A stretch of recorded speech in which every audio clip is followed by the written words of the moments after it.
Misfortune begins, find yourself within. Take up your blade, let the fears within fade.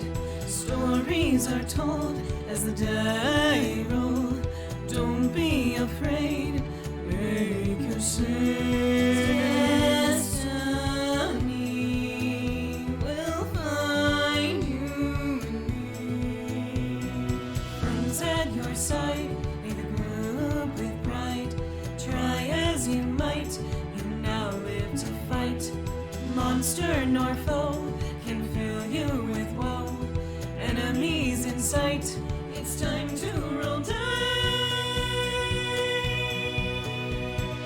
Roll for initiative. Check, please.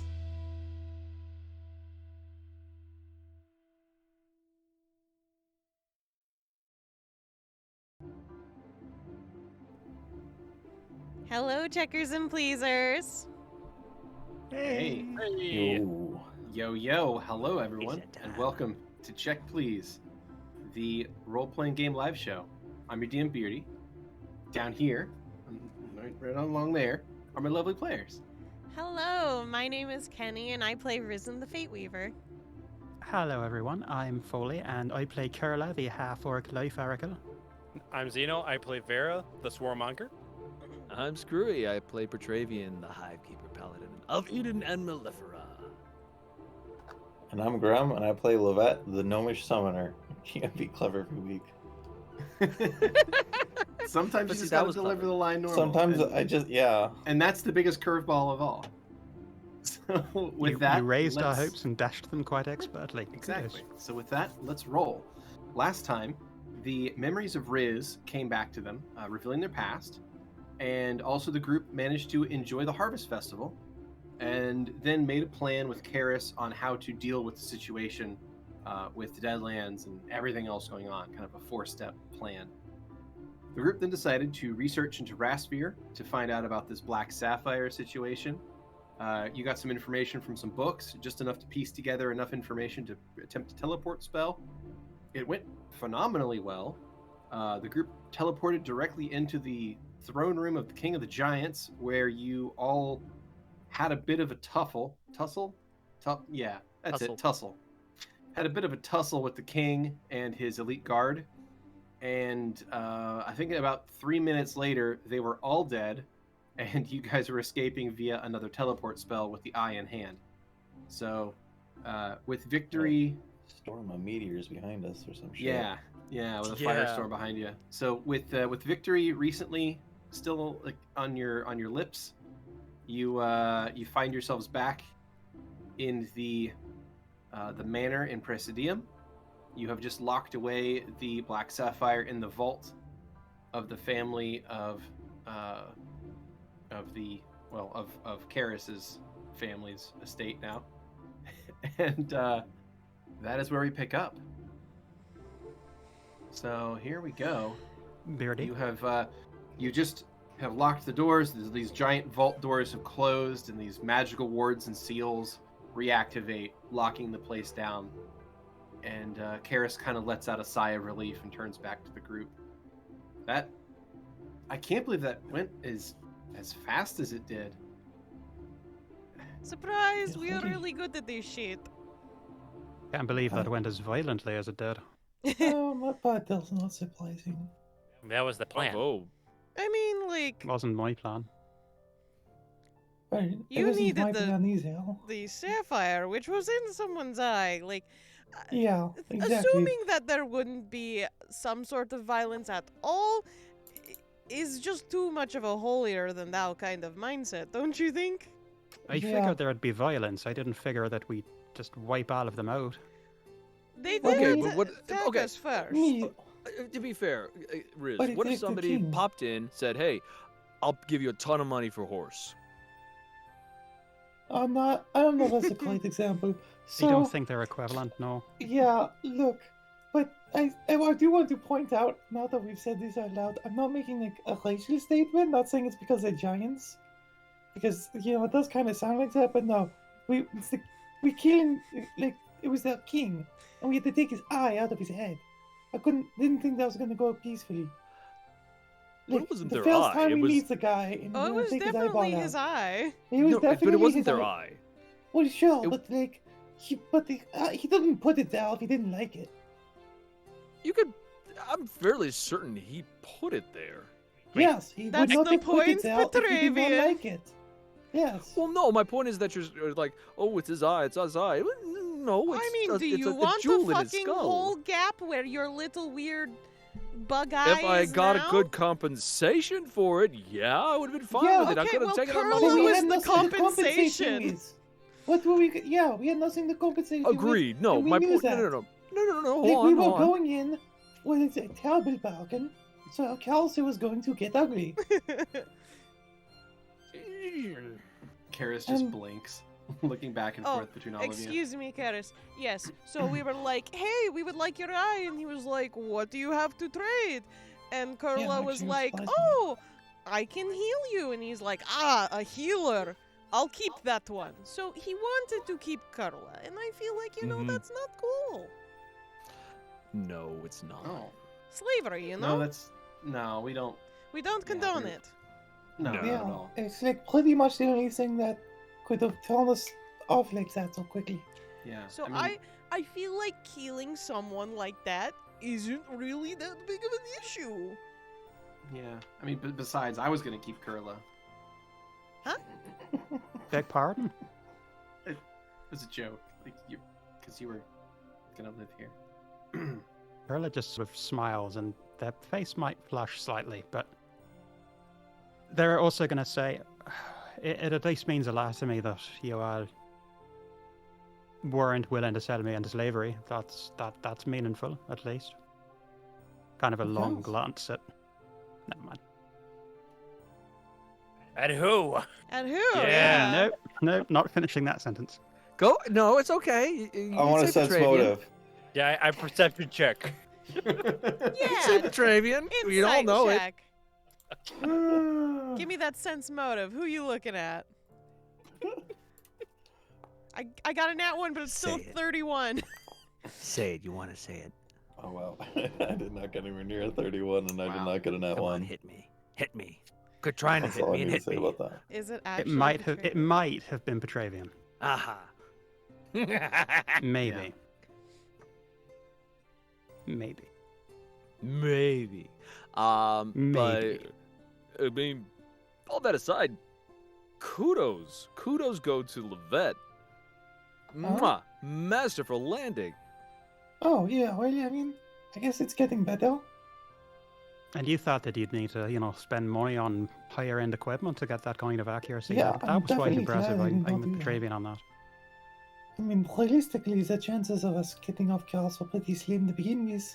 I just didn't want us to waste time. That seemed more valuable than money right now. And sister, that magnificent worm. Bravo. You see, Vera just seems uncomfortable taking compliment from Petravian. I mean, it could have been bigger, but I mean, you did what you could. Riz smacks your shoulder. That's not crystal. Ah, what? It's not the size of it, it's what you do with it. It's literally the biggest worm we've ever seen.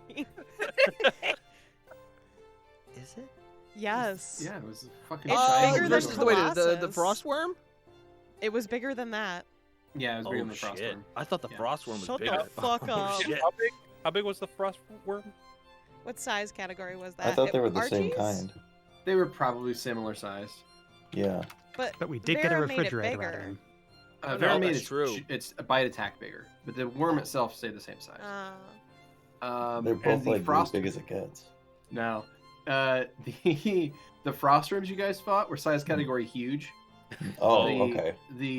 The purple worm was size category colossal, which is two Yeah. size categories bigger than huge. So yeah. It goes huge, gargantuan, That's not the colossal. biggest worm in the world. It could have been bigger. I said it, and So- I don't stand by it. So as you all are kind of talking about this happening earlier in the day, something happens rather suddenly. You all feel this voice in your brain. It doesn't seem to come from anywhere outside of your body, but it whispers or speaks directly into your brain as if someone's just has opened up your head and is talking at your brain. It's a really weird sensation. Many of you have felt this similarly before from a sending spell, but yet this seems to affect all of you at the same time. You recognize the voice. It is, in fact, the voice of Zell. Friends, I hope all is going well. The time is approaching for Mrs. Wimblepot's birthday. Would you join us in the celebration tomorrow? Party? Yes. Yeah. You can recall that he was preparing for some sort of birthday party in the Merry Valley. Something to do with like the oldest halfling in the valley was going to have their birthday. So you recall that was a thing that happened in the recent past. So everyone else heard that, right? Do we have to RSVP? Do you think we should bring a gift? He didn't even mention a time we should turn up. If you can hear us, if you want us there, we'll be there. That would be appreciated. Bloody hellfire. Would you like us to bring gifts, darling? Not at all. Your presence is a gift enough. I offer free fortune telling then as a thank you for inviting us. Wait, so do you want a gift or not? No, we Present? Mrs. Wimblepot. Said you wanted presents. What is Mrs. Wimblepot into? Petravian, could you maybe What? rephrase that, please? Yeah, what the? What's their hobbies? Yeah, Better. that's better. This is like what with Matilda all over again. You really need to work on your phrasing. Yeah, we'll be there. You feel the presence begin to lift from your mind as one final sentence comes through your brain. Then I will see you tomorrow. Okay. And suddenly your brains are again free from external influence. I Well, really hope he's found a way to do what we need him to do without offing himself. Since we do have the afternoon, why don't we check and see what those things we got from the giant were? You know, that gauntlet shield and that fucking sword and the amulet that Vera definitely got out of her giant fucking worm, which was disgusting. It literally still has like giblets inside of like where the chains are. Yeah. So do you guys want to take a look at those items? Yes. Okay. I want to clean them first without touching them. We're cleaning while we're checking them up. Okay. You know, I have a Alright. bunch of ants cleaning them up. It's okay. Little, Don't worry. So- little mop bot. is Yeah, getting you that guys slime off. take these items out and you lay them on a table and you examine them. So if you'd like to try to identify these things, because they all are magical, you determine that in the fight. So if you'd like to make a spellcraft check to attempt to identify them, you're welcome to do so. Sure. Does Lovette want to start and I'll like Sure. pull in the reins? All right, I will start with the sword. Okay. That Right, is a 41. Damn. Very Okay. This is well, what you determine from it is that it, in fact, is a +3 huge greatsword. It is a chunk of heavy iron with strange runes carved crudely across its length. Aside from its +3 enchantment, though, there doesn't seem to be anything else special about it. So it is a +3 huge greatsword. My And it question is, stays does big. Lovette try and pick it up? What's that? Oh, Does Lovette try absolutely. and pick it up? Oh, Just as part of the examination process, right? yeah, it's incredibly heavy. So yeah, Lovette's not really able to move it. Is it bigger than Lovette? Yes. Oh, absolutely. Yeah, it is. It is far I think larger it's and bigger than weighs all of far more us, than because Lovette. it's huge sized. Yeah, it's pretty big. And Um, Lovette has difficulty lifting like toothpicks and shit. So I mean, How much does I mean- this weigh? Would you say? The blade itself is probably close to. I would say the blade is probably close to like 16 to 18 feet long, somewhere in that range. Like this is a really, really big sword. We're just Damn. dragging it everywhere, leaving marks in Yeah. the fucking marble. oh, then I'm walking on it and looking over it that way. But the symbols, the runes carved into it, are actually really oddly crude. It's like someone just took a hammer and chisel and just like chiseled in these like really rough, really like angular runes into it. It's really ugly. Can I Like clean this them thing up? is definitely not a prize to like hang up in a hall somewhere. Like I don't know about that. It is a fucking giant sword. Wait, do it the is, runes? it is yes, it is a fantastically enormous sword. It is the conversation starter of a lifetime. And when wielded, like when picked up in battle, the runes do glow red, which is pretty crazy looking, right? It complements kind of the black iron finish of the weapon really well, but it's not pretty by any stretch. It's maybe intimidating when wielded, but it's not a beautiful piece of workmanship by any stretch. It definitely smacks of giant, being the constructors of this thing. With Lovette's glasses, can she read what these runes say at all, or is it just like magical runes? Oh, they're just enchantment. It's Aw. just effectively a +3 enchantment on it. I was hoping it was like Gognag was here. Property of No, Gognag. So there's sadly no maker's mark that you're able to find on it. It's probably the most, or rather, it's probably the least interesting of the 3 items that you have gathered so far. Okay. Alright. Well, So- I mean, I still think it's interesting. But yeah, aside from a +3 greatsword, And although there is one thing that is to note about it, and that is that the runes they do spell out one thing on it, which is probably the name of the weapon. And what you determine that to be as you're identifying it, yeah, which it roughly translates to Pride's Edge. So it is the greatsword Pride's Edge, and it is currently in the party's inventory. So do with it as you Nice, will. nice. At That least they stays were big queer forever. friendly giants. Yeah, it's a huge size greatsword. It does not resize when attempts, like if someone smaller tries to pick it up, it stays huge sized. It is not a size changing sword, Well, darn! If only we had someone huge size to wield a sword. right? Do Yeah, if you only want there to was give someone it that to was huge size Archie? that could wield it. I'm not gonna. What do you mean? Why not? Yeah, no, I'm saying mean- like, do Oh, you yeah. want to? Like, Oh, yeah, none of us absolutely. can use it otherwise. I mean, yeah. I mean, he's unless got you're 2 building a other house arms. and need an I-beam. I don't think it's straight enough for that. I I might don't think Neither any of am I. us need are to straight build enough him for like that. 2. I have have questions that are for out of game time. I gotta remember. Write them down. I'm gonna make him 2 big shields. and-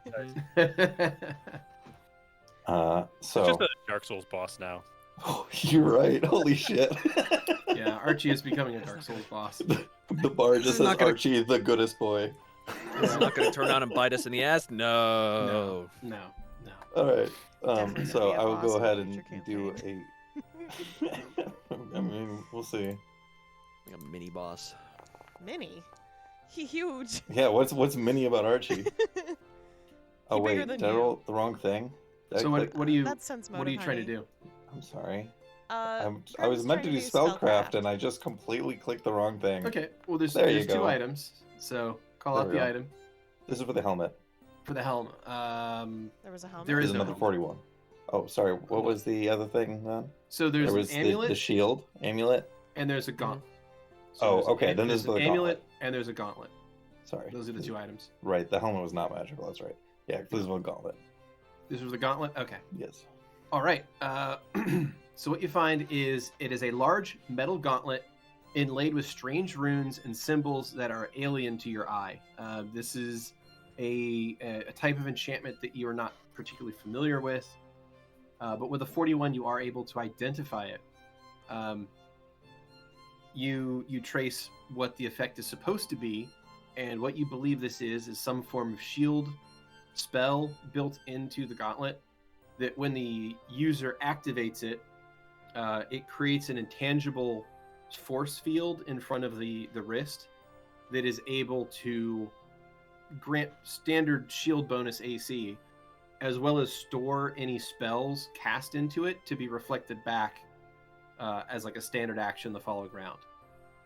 So it can, the shield itself lasts for 2d4 rounds per day, and during that time, it is able to absorb incoming direct targeting spells. So if someone casts a spell on the target during that time, you could take an immediate action to block it, store the spell, and then on your turn, you can use a standard action to launch it back. Like he did to us. Like he did to you guys, yeah. Does that one resize?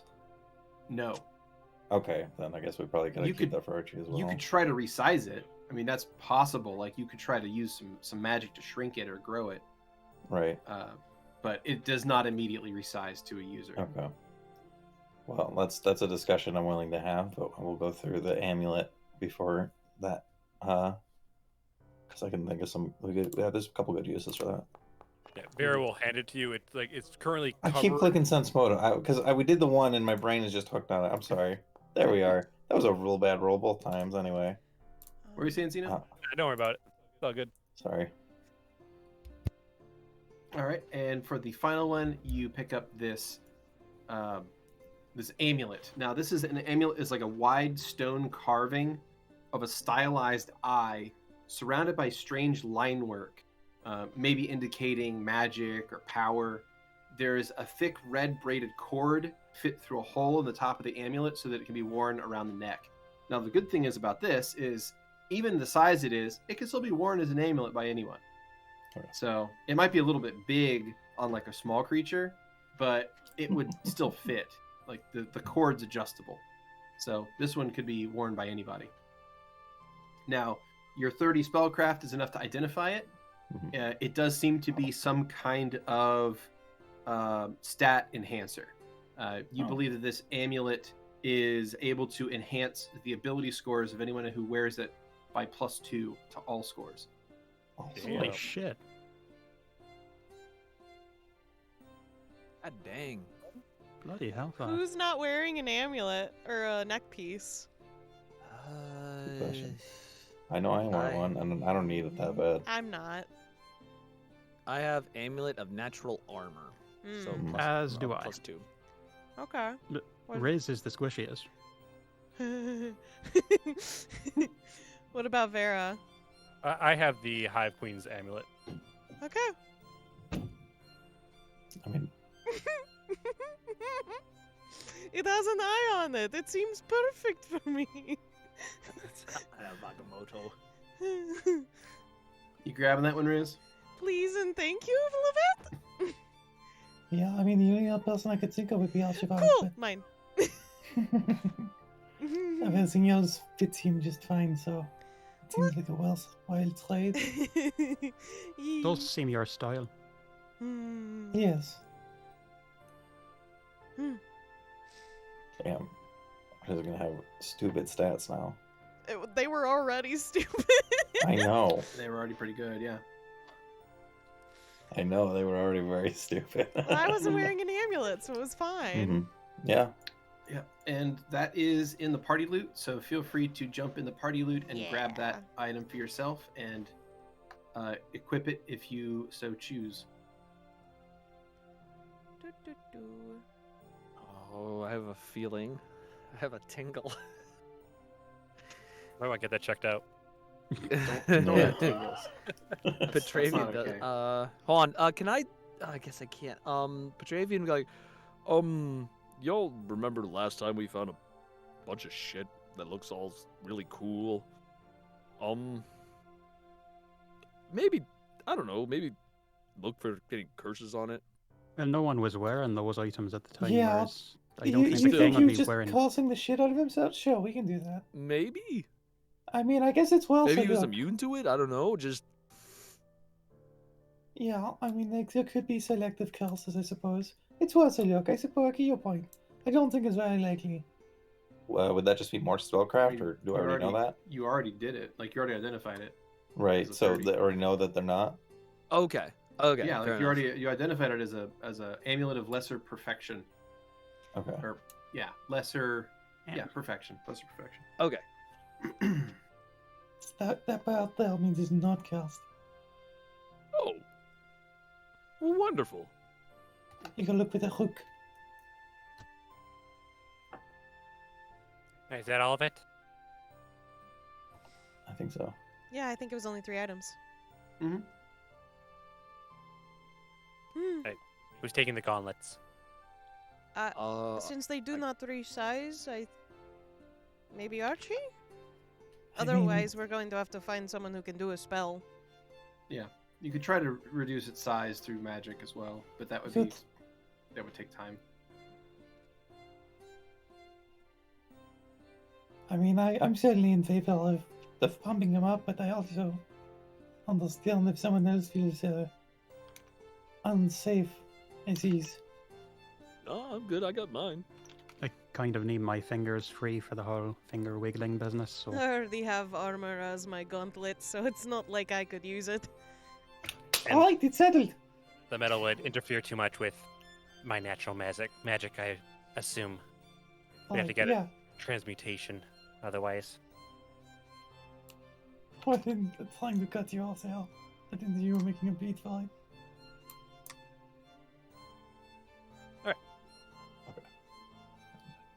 Well, is there anything else we have to do here?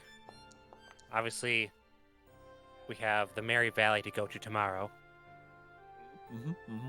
I would assume we're teleporting there.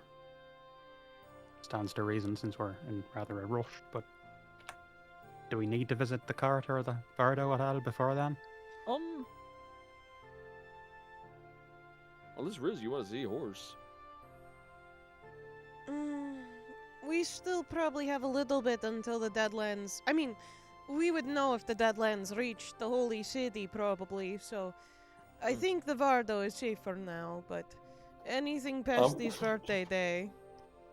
I'm gonna cast Sending to Siva just real quick. And just Use your Hey, screaming on Siwa, it. real quick. I know things aren't good, but the Deadlands aren't at the Holy City yet, correct? We are working on it, we're almost there. I think that's it. Okay, you get a response a short time later. The Deadlands are at our doorstep. We're under attack all the time. Things are bad. Please hurry. Wait, yeah, so what Lisanne said is correct. Technically, yes. The Deadlands are not there yet. Well, that's good word. The doorstep's not inside the door. It's pretty bad. But, you know, not... Yeah. We should probably hurry. All right. I turn to Karis. Is everything pretty much set with the device that you and Lovette were talking about? The Necrosucky thing? Thought it was Necrosuck 5000. Yeah, the NSD. Yeah, Yeah. it's done. I mean, as soon as How do we move as soon it? as you all want to use it. We're going to put it in Lovette's box, yes? Yeah, Can we do that now? I think so. I think it should be ready. I'd like to give it one survey before we transport it, but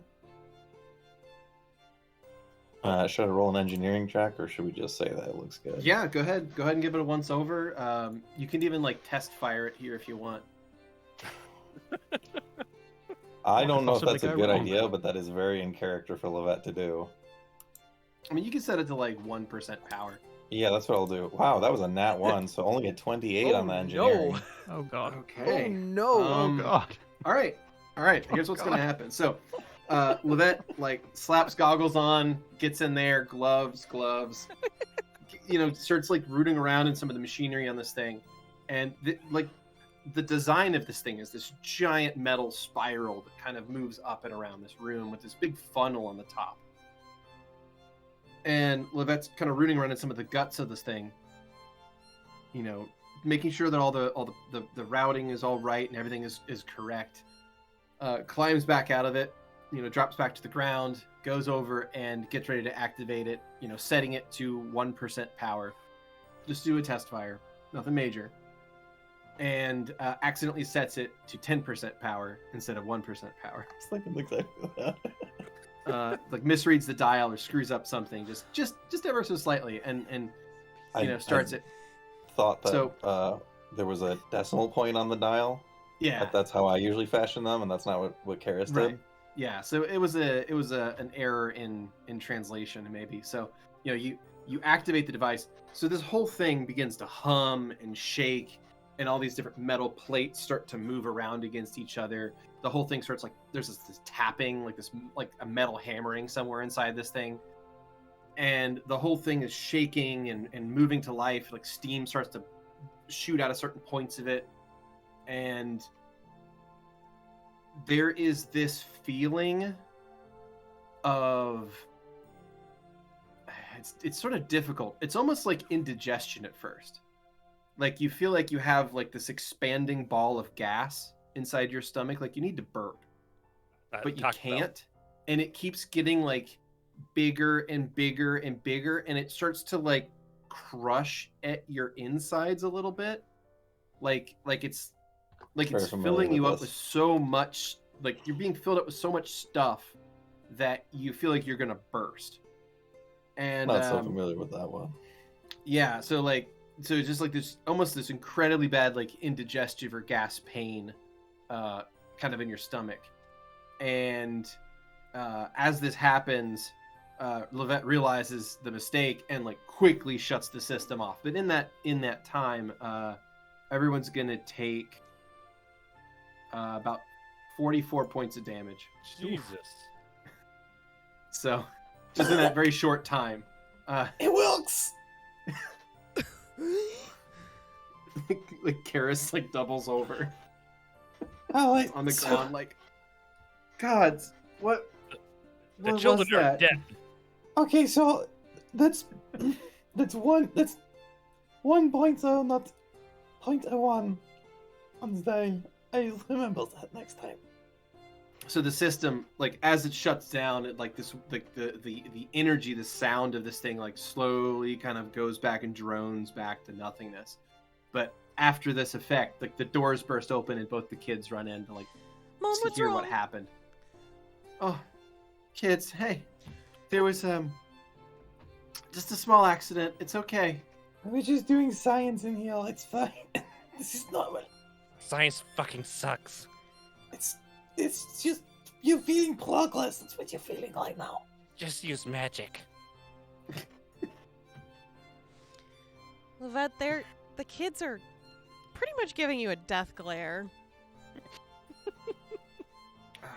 They help Karis to her feet, and she'll channel energy a couple times and fix up any injuries in the room.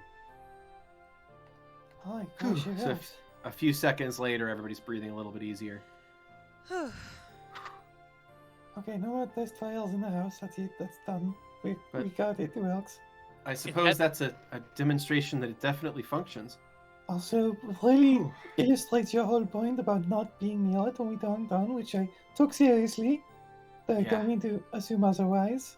Wait, is that going to happen when we activate it? Well, yeah, we don't want to be near it. We want that to be near Malchus.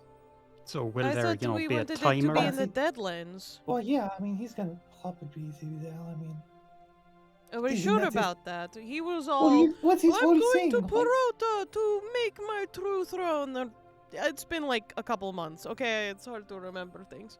Do you want me to try to figure out where he is? I still have that gut feeling I might be able to. I don't know. In place You'll I'm trying probably to be there. able to tell where you are in turn. Yeah, let's not put the target on this place in particular.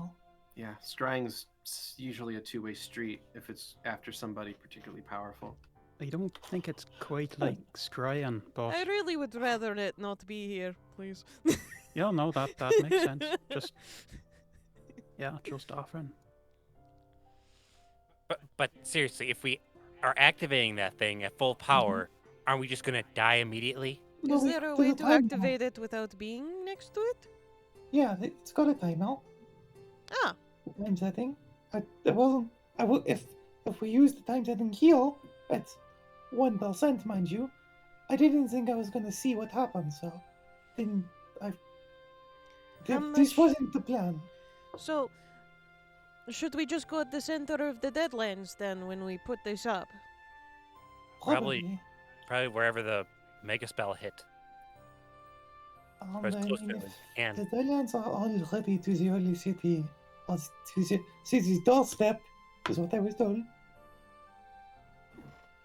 Although we might need to pump this thing up all the way to a Handred. So, yeah, we're gonna really have to skedaddle the fuck out of there. Given how far the Deadlands have spread, we're also kids are probably in the going to have room. to figure out where the center of it is even now. Oh, it's never given a shit. All right. Yeah, my Well, let's get your box out and put it in. right, yes. Do exactly that. Mum, Yeah. Yes. are we going to die? No. No. Why would you say that? What if it doesn't work? It will work. I made sure of it. It'll work. Well, Just- yes, your part will work, but what if... We're not going to let anything happen to any of If you. it, all of the Look. parts are gonna work. Okay. it is going to work, and if it doesn't work for some reason, we are nothing if not determined. We Hello. will keep you safe. It'll work. Okay. It'll Okay. be fine. It's okay. She goes down on a knee and she pulls them both into a big hug. It'll be all right. We have, everything under control. They just have to take this far away and then turn it on to full power, and Okay. it'll make all of the bad people go away. We'll protect you, Mom. Yeah, we're not gonna let anything hurt you. I know. I know. And she holds them even tighter.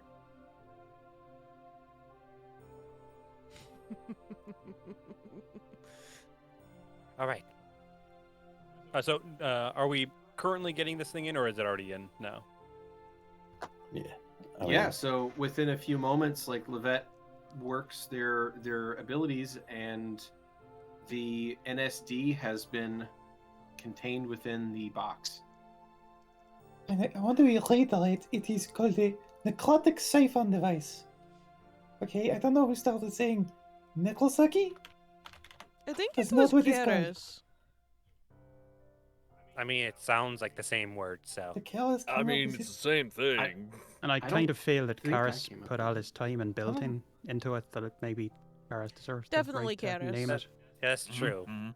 I just think it's just a necrotic siphoning device, but whatever you want to call it. When you are parents, words get a little more cutesy, yes?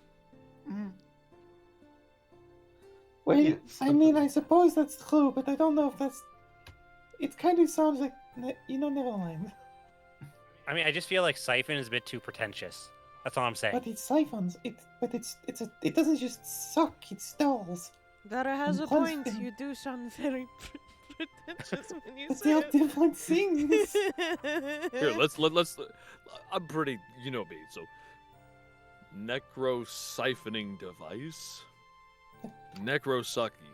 Yeah, one of them rolls off the tongue, the other makes me want to punch you. Right? Right? But the NSD is fine. Yeah, we'll go with NSD. I mean, that It's way it could faster. stand for either a one and But it stands. But we do know which one it does stand for. On that. right, the It's sucky one, involved. right? Mm-hmm. I mean, I'll say. But before we go talk to Cell tomorrow, I would like to try something and see if perhaps I can get some foresight on perhaps how to guide him better. So I'm probably gonna go and, meditate out the side. There's a beautiful tree out there. Might sit next to it. Do you?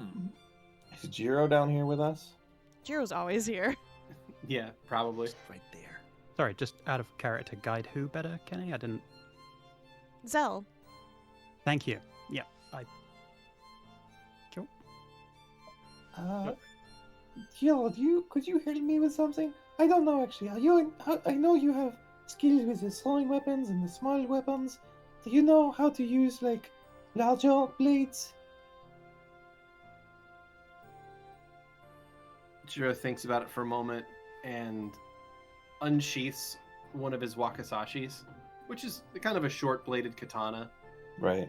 and holds it up. Puts an arm out, like shows like here to here, indicating like that's as big of a weapon as he wields. Okay, And then never unsheaths, mind. and then he'll resheath it. I mean, I was hoping somebody could give Archibald some training, but I don't think anyone here really uses swords, actually.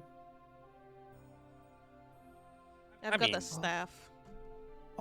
Just technique. basically. I mean, swords aren't that hard to use. They're pretty similar to hammers. You just I swing was it kind- and kill things, right? Pointy end goes in the other towards, person, towards right? enemy. I mean, I've literally Petravian and I have trained people in the hive to use them, basically. Yeah. Like, they're no What- masters, obviously.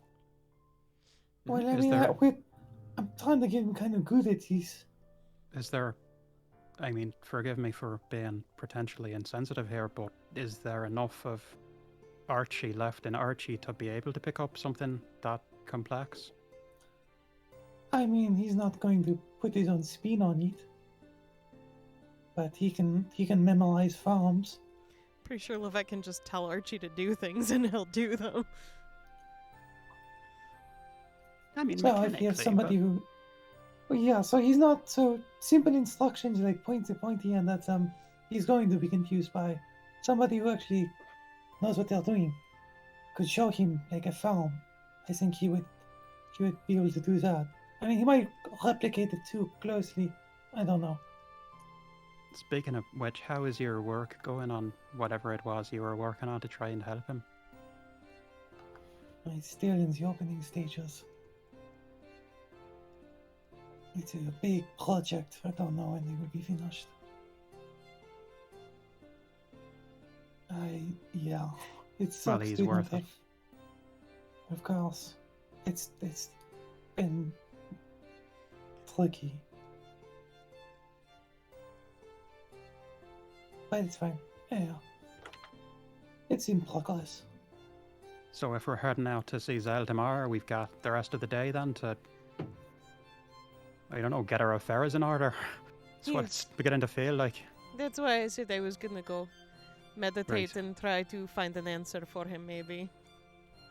Yeah, I have some meditating to do for myself as well. And Vera will step into the backyard where the maze is and stuff.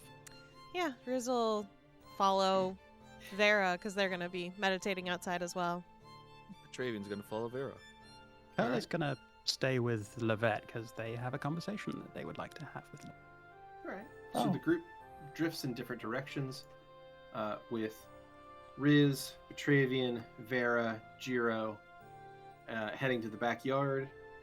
Karis and the kids leave the room to go attend to other business, leaving Kurla and Lovette in the workshop. So we'll remain in the workshop for now. So everyone else has departed, leaving the two of you alone. Okay, well, alright. And I'm gonna send Archie out to the back to practice anyway. Okay, Just for scene setting purposes. you got it. Well, Hello. I mean, I don't know if you. No, go ahead. Oh, Lovette's gonna start by heading out to find Moira, but if you stop her. Lovette, could Moira I have a quick word? It's Yes. nothing bad, just Okay, I didn't assume it was. Not And a Kurt- little more really. no, nothing like that. I was trying to set your mind at ease before, if someone says, "Can I have a word?" that might get the anxiety going. I thought perhaps that was the Yeah, case that's with you. fair. But... And Kurla, the whole time, has been sort of hobbling round with the spear from Vera, the top of which that they snapped off. So it's not looking too good. This makeshift walking stick that they're using, and of course their legs are horrible and spidery. So Kurla will kind of pace back and forth a little bit slowly and a little painfully, and say to Lovette, "So, do you think you could do something with this to make it a little bit easier, a little bit nicer, maybe?" And they'll kind of hold up the makeshift staff, wobble a bit, and quickly put it back on the ground. Yeah, you said something. I didn't want to bring anything up because I was worried it might be rude, but it did look kind of painful. Yeah, it's maybe something a little bit shorter, not too short, but a little bit shorter, a little bit thicker, and Do you want the new staff or new legs? The staff, I should say. If it were a case of Okay. getting new legs, then I would probably be able to pull it off myself. That's a Kurla will good kind point. of gesture at Lovette's legs. Yeah, I was actually hoping to return the favor. But not hoping, I mean, it's fine. I'll help out that I can. Staff would be handy, but speaking of your legs, Kurla's Yeah? going to look kind of uncomfortable. I What's up? I didn't quite get it, I think, at the time. I was more concerned with getting done with what we were trying to get done, and we were in a rush. I took the pragmatic approach. I didn't really stop to think what the legs that you had may have meant to you before I kind of talked you into just letting me fix them and regenerate your own. That was... I didn't get it at the time. Thinking about it now with these, and Kurla will gesture at their own spider legs. That was pretty fucking insensitive of me, thinking back. Well, it's alright. I mean, you're right, the pragmatic. We are in a very important mission. We need to be pragmatic, and while there was some sentiment attached, there was also a lot of baggage. And I can't say the baggage is all gone now, but I definitely have less of an obvious reminder. I can think about the present more. So he's not that bad. I'm glad you're all right with how it turned out, but yeah, that's been bothering me for the last day. You know, Wait, with you like a chair that could go with you? I think it's just the staff. You know me, I'm kind of low tech, but thank you. I do appreciate it. I don't really do low tech. I'm not sure what you're asking me for. That's what you want, but Well, I know that you do good. I remember the bracelet that they helped me make for Jero, and I know that you do nice brass work, metal work, and so I mean, that's fair enough. you can stick any gears you like on this staff as long as I can just use it as a staff. It doesn't need to turn into anything else. Or No. Do you mind if it works as well? if that'll make you happy, Lovette, and you know, if just whatever works. it'll make me happy, honestly, because I don't know if we're all gonna survive this then or go our own separate ways afterwards, and I wouldn't mind having something to remind me of your creations. I'll see what I can do. I'll get you a new one so you still have something to work with in the meanwhile. Right, appreciate that. I don't exactly think Vera is going to want this back, and they kind of point at the broken off tip. Although they can't change the shape of wood stuff, can't they? So maybe they'll just turn it into a brand spanking new one again. Pretty You sure know it when was a she quarter, needs to it. Pardon me? I'm pretty You sure know- it was a quarterstaff. It was I still thought I it was threw it at It's you. not a spear, it's a quarterstaff. The only spear I Okay. have is a silvered. I beg pardon. I thought you threw a spear at me. It's been a month and a bit. Okay, quarterstaff then. Completely But maybe- functional staff. Well, maybe it's broken now since Vera threw it at you. Awesome. I think Kurla wants something more like a walking stick than a staff. Okay. Yeah, I as a player was a little unsure. I can see what you mean. But all right, so thank you. That's Of if course. you need money for components or anything, just let me know. I'm happy to. I mean, probably there. not if you just need a walking stick. Oh, I could make it. I've got a sneaky trick so you could put a blade inside of it. So you're never undefended. If you want to do that, Lovette, by all means, put your I mean, put your it's- stamp on it. I've been too critical of your creations in the past, so I'm just saying it served me pretty well in the past. go But for then it. I've gotten many an enemy to back down when they realized I was armed. I don't remember saying that, but I'll take your word for it, and thank you for Mm. that. You know, whenever those that well, yeah, right? Yeah, okay. I'm still getting drafting. All right. Well, I should go and I don't even know, meditate. It seems to be the popular option today. Have a word with Rez maybe when they're done with their work. But yeah, I'll thank you, Lovette. And Kurla will kind of just awkwardly shuffle off because it's weird to ask for help. Alrighty. Oh, yeah. Well, Kurla departs the room, and we are going to zoom back over to the garden behind the house. The Garden of Eden. I mean, not in the Garden of necessarily Eden. Eden's, but you know, whatever. Oh, back here, It used to Archie- be. Archie is out here like moving around very rudimentarily, like swinging this sword back and forth over in like the west side of the garden. And sort of more near the center, you've got Riz, Jiro, Vera, and Petravian kind of hanging around. The form's not terrible, just a little blocky.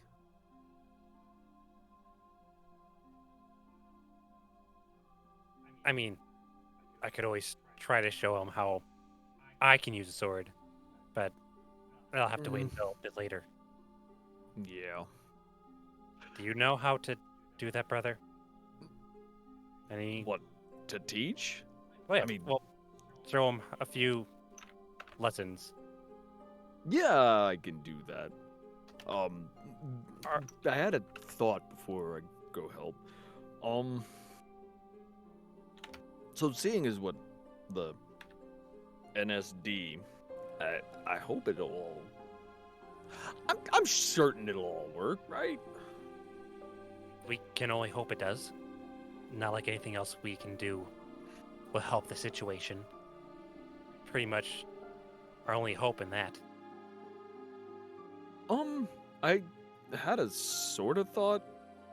Not a complete one, but maybe start of one. Not sure. So proud of you. All right, I'm listening. So, the Chaos Seed. Yes. From what you said it's got some potent magic, right? Very. From what I understand, it can feed off of natural magic to about more chaotic natural magic. Okay. That's the best I can understand it, really. So, the royal honey that you have is all just raw, condensed deity energy, right? It's divine. Yes. Divine. It's okay. What if you threw the seed into a jar of that and threw it at them? At Marcus. I don't know if it would do anything, to be honest. One, I don't want to get divinely infused substances on a overly powerful lich to begin with. And Petra's just worried it'll be too easy. I don't even know if the chaos seed will do anything when it touches divine magic. Mm. I maybe you could ask Karis if she wanted to look at the seed. Maybe she'd know, but I have no idea. Okay. Do you mind if I go and take that and go do that? Sure, can you just make sure to bring it back to me? Of course. And Vera will root around inside of her bag and will grab a bottle that has, I think it's a vial that has the seed inside of it. Okay. We'll hand it over to Petravian. Hmm. Okay. Petravian, it sparks and hums little purple motes of energy inside the vial. Hmm. It seems to be truly chaotic. It's a shard of pure chaos. Just like me. What? Did you just say the paladin was chaotic? No, me as a person. All power's gone. Too late. Me He said as it. You all heard person. it. You all heard him. He You said it. heard- His powers you are heard him gone. say it. No He powers. said it. Gotcha, bitch. Ah. Watch what you say. It's all right. It's not like we've got any big battles coming up soon. No, that we're gonna need no, everyone it's at full fine. strength They'll be an hour from. fine. They'll be fine. Okay, Birthday Petravian's party used to coming up. dying. It's fine. Easy It's peasy. fine. It's fine. All right. So you have this vial with a chaos seed in it. What do you want to do with it? I want to go find Karis and ask them about it. Okay. They might have a bit of more knowledgeable about All right. it. Petravian turns and heads back into the building, leaving Vera, Jiro, and Riz in the backyard. I'll just go to Vera real quick. Vera's going to fly over inside of the hedge maze, Mhm. and is going to start meditating. And in turn, they're going to take a newly created wooden quarterstaff and start basically drawing in a bunch of fireflies into it until it starts sparking, and once again creates a firefly quarterstaff of firestorm. Wonderful. How is the hedge maze looking, by the way? It's doing its best. Aw. I believe it was said that it was mostly repaired from Mhm. last time. Yeah, it's easier than it used to be. So it makes it more accessible to everyone. So my work here. Yeah, it's a very mellifluent way to look at it. Yeah. Used to be It's elf not for height, but everyone. you know, it's okay. Yeah. So now it's made for everybody. Fuck Well, you. except Not for everybody. That's true. We'll be sorry. It's a little harder for the vertically challenged. If it was for everyone, there would be multiple paths that would be for each specific race, but you know, it's okay. So some are more important. Wow. That's a very Vera thing to say. Okay. But anyways, that is all Vera does at the moment. All right, so Vera goes and charges up there, walking the new quarterstaff with a firestorm, and meanwhile, Riz, you settle down somewhere and want to have a meditation. Yeah, I would like to, I now remember the symbol of Thess now, right? Oh yeah. I would like to, in the dirt, carve it out, place my hands down, and Mhm. kind of concentrate on that as I put myself into a meditative state, trying to reach out to this god to communicate with them. Okay. Riz, roll me a d20. Okay. Oh boy.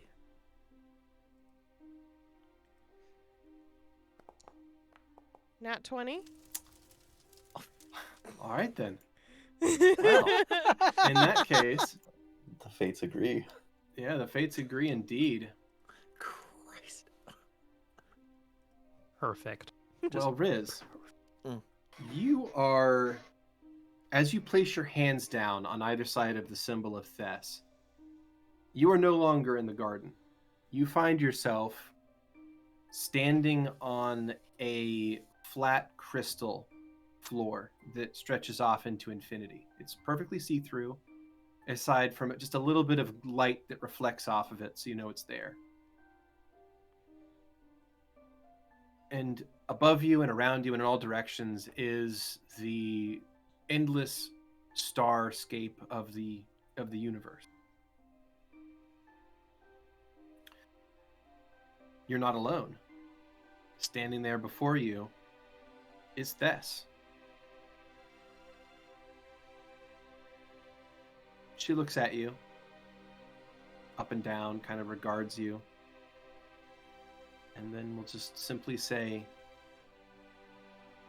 "So how was it?" It was magical. Thank you. You needed a vacation. Yeah, probably. I'm glad that you got it finally. But I also sense that you're not done down there. No. And, you know, if I don't die, I might want an extended one. So I'm probably gonna do that. I see. But I suppose if the courts manage this long without you, we can extend your vacation a little longer. it'll feel like a blink in the eye. Up here.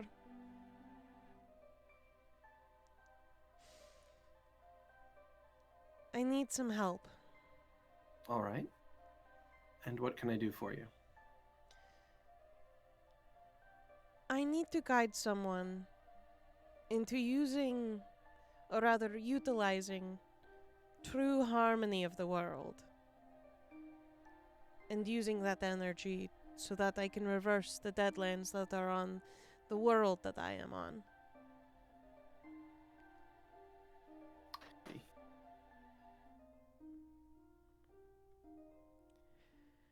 Well, I think that best advice I can give would be to have this person understand the interaction between their life and the lives of everyone that they've impacted, and the way that those lives impact everyone around them, and understand that life and experiences are, in a way, like a tapestry woven together of different threads of fate.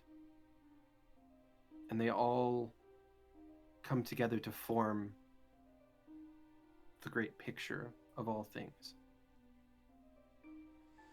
Understanding where your thread leads and understanding the role it plays in the greater tapestry seems like the most simple way to understand harmony to me. I see. I think I understand what to do. Good. She steps a little closer. I'm glad that things went as well for you as they have. I may have been watching you a little closer than most. I see. Particularly because, well, none of the others of the court knew exactly what was going on. Didn't want to cause a panic. Alright. I mean, that makes sense why people were so angry with me. One dream. One dream. Everybody's a critic. I hope it wasn't too stressful on you. I mean, not the first few years. Maybe the last few have been a little, crazy. Daunting. Anxiety giving. But I found a great guy and he actually likes me. Well, I suppose then you have a reason to stick around for a little while yet. Hence the whole I would like an extended vacation that I'm going to take. Thess will think about it and then nod. I think that's reasonable. I know. It is me. But it's been so fun. I will enjoy seeing this through the end. And then, working once more. Of course. I look forward to that day. And I hope that the time between now and then are joyous for you.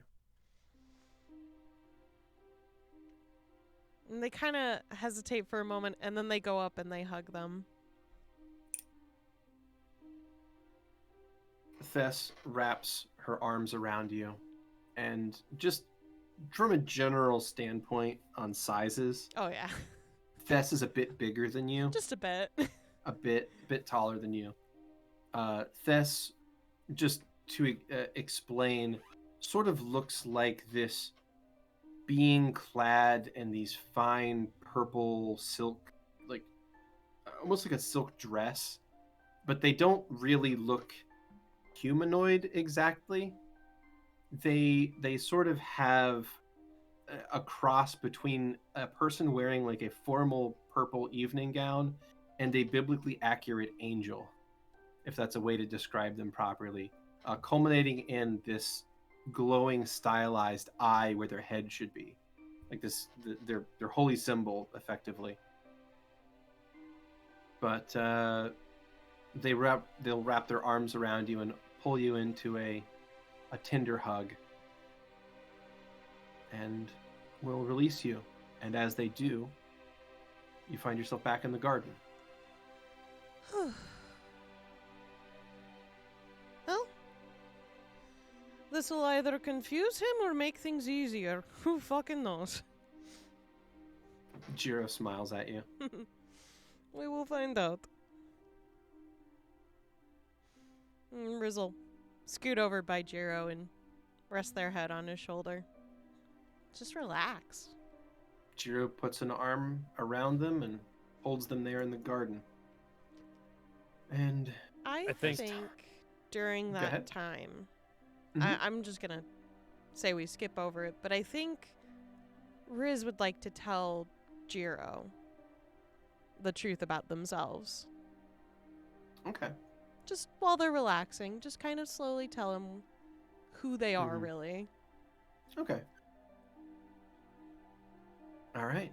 And So Riz quietly and calmly explains their past to Jiro, and that will move time along forward.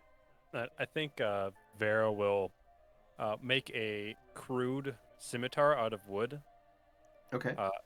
and will try to explain like swordsmanship to Archie. But since it's a scimitar, it's not the right style at all, and is very unhelpful. Fantastic. All right. Well, anyone else? Oh, sorry. That takes us back inside to Petravian, who is searching around for Karis and the kids, which you actually find them in the kitchen. Ooh. Karis is in the process of preparing the kids a lunch of, oh boy, something particularly kid friendly. Probably. I want Mac and cheese strawberry and hot- jelly. No, I want grape jelly. Okay, kids. We Grape? have both. Ew. We have both. You don't. Of course you don't have you to would have like the same. grape. Well, yeah, I it's mean, you good. could- Kids, you don't have to have the same kind of jelly. It's okay. But but we always. I mean, sometimes you have the same jelly, but it's okay to develop your own tastes. You know. Now the real question is, how do you cut the sandwich? Oh, Travian, you startled me. With a knife? Yeah, usually Triangles with, are in the middle. I know. Triangles or squares? yeah, Crust usually or no crust? usually with a knife. Oh, and they don't like crust. I mean, who does? I It mean, would be with the Hard knife. exterior? most awful. adults tend to, but So that's Luna fine. kind of speaks up. Well, I kind of like it. I like the Oh, would you- texture. Would you like crust on yours then today? Yes. All right, then yours will Ew. have crust. Sure, jelly boy. You're gonna like grape jelly. Don't be mean. Well, you're making fun of me for the crust. And Marculus, would you like crust on yours? No. Okay. So Karis turns and will continue preparing, and she'll look over at Petravian. And how do you want yours? Do you have apricot jellies? Bless. Do you have strawberry preserves? She taps one of the jars next to her with the little knife she's using. See, someone of culture. Fucking. Sorry, Mom. She turns. Swear jar. You know, I honestly, I have no one to blame but your Aunt Lovette. So just- Vera dodged the bullet. I'm not upset with you. I'm disappointed in our friends, and I know that you're better than this. She'll give Okay, yeah. she'll give the kids a she'll give I don't know which kid said it, but she'll give that kid a hug, It's Marculus. Marculus, and then go back to making sandwiches. Hey, you know what, Gallus? We had shit to deal with, so. Oof. Thank you. I had a question. Maybe you might have some insight. All right, Ooh, she says, still making sandwiches. ooh, crunchy peanut butter. Oh, Both okay. of the kids say ew. You want crunchy on yours? Okay. She takes out a different jar and begins working on making one with crunchy peanut That's butter. an old man right there. I know, right? Some people like I the mean, texture. It's gross. Like both. It's true. I also prefer the creamy. Creamy is where it's at. Yes, it's so true. That's true. Mhm. So she finishes and she passes one over to Marculus with no crusts, one over to Saluna with crusts, and then she holds up the last one and looks at Petravian and says, "Would you like this with or without crust?" I'll take it with crust. All right. So how can I help you? So while we were off in Gintao, we happened across this. Apparently it's a chaos seed. Someone approached Vera, wanted them to plant near one of the litho gates. We think it's connected to Eden. We think it might cause an overgrowth and exponential overgrowth of plant life, and we just wanted to see if you got any insight on it. I mean, it certainly looks strange. She reaches out and she'll take the vial from you and look at it. And as she's looking at it, both the kids seem to have completely lost interest in their sandwiches and are now like fixated on this vial. Uh-oh. Can we have it? No, you can't. You can't have it. No. This kind of looks like it could be dangerous magic. I think Karis has already got a Yeah. couple of chaos seeds. I mean, that's kind of the point.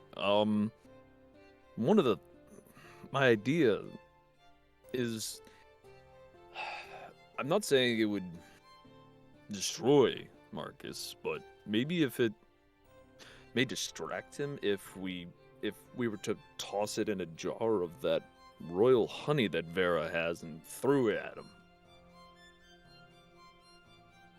I'm not really sure why that would I- do anything to him, but I mean, it would draw in. I don't The- think that's how it works, Uncle Petravian. You don't? No, Well, what do you think? I think we could use it. Yes, I think we could use it. To do what? Split it. And what would happen if you split it? I don't know. But we... Please, Mom? Yeah, please, Mom. no, this is very dangerous magic. I'm not Well, giving this to you. We could contain it. No. Hold on, Garrus, hold on. They're She looks at precocious. you Let's like- don't. She gives you a look like I watch yourself. believe in them. They're She- they're also children of soul. They're very adventurous and ingenuitive. So I find it hard to believe the mum look wouldn't work on Petravian. I know, Yeah, right? I do. I will say he withers, but he's like, oh, I know what you're thinking, but they're really smart, and I mean, Yes. you're raising them, and they're understand children of. that- I understand who they're the children of. They're my children. I'm going to tell you no, let- this. Go ahead. Enjoy your sandwich, Petravian. I just imagine Petravian being like, And "No, he can hold the gun." mouths to the two kids. I tried. And Karis is going to pocket the vial. Oh no. You remember when Vera like one shot killed Karis? She somehow learned that technique and has deployed it. So she has pocketed the vial with seed in it, and she says, "I'm going to check this out, and I'll let you know when I know more." Okay? Thank you, Karis. I You can appreciate have it. You can have it back when you can prove that you can use it responsibly, young man. And like looking back over at the kids, Travian, you can see that both of them have like left their plates on the table, and they've both had like maybe one bite of their sandwich, but they are like up from the table, over closer to the two of you, like focused in, like interested in in your conversation.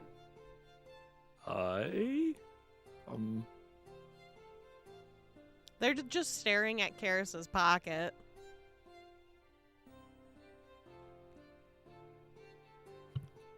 Kids, And you can aren't hear you them hungry? crunching. Come on.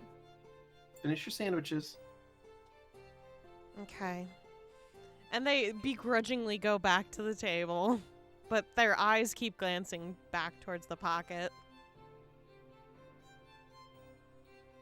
Karis will give Petravian a polite smile that seems to have the subtext of Get the fuck "I'll out. talk to you later" No. built into Okay. it.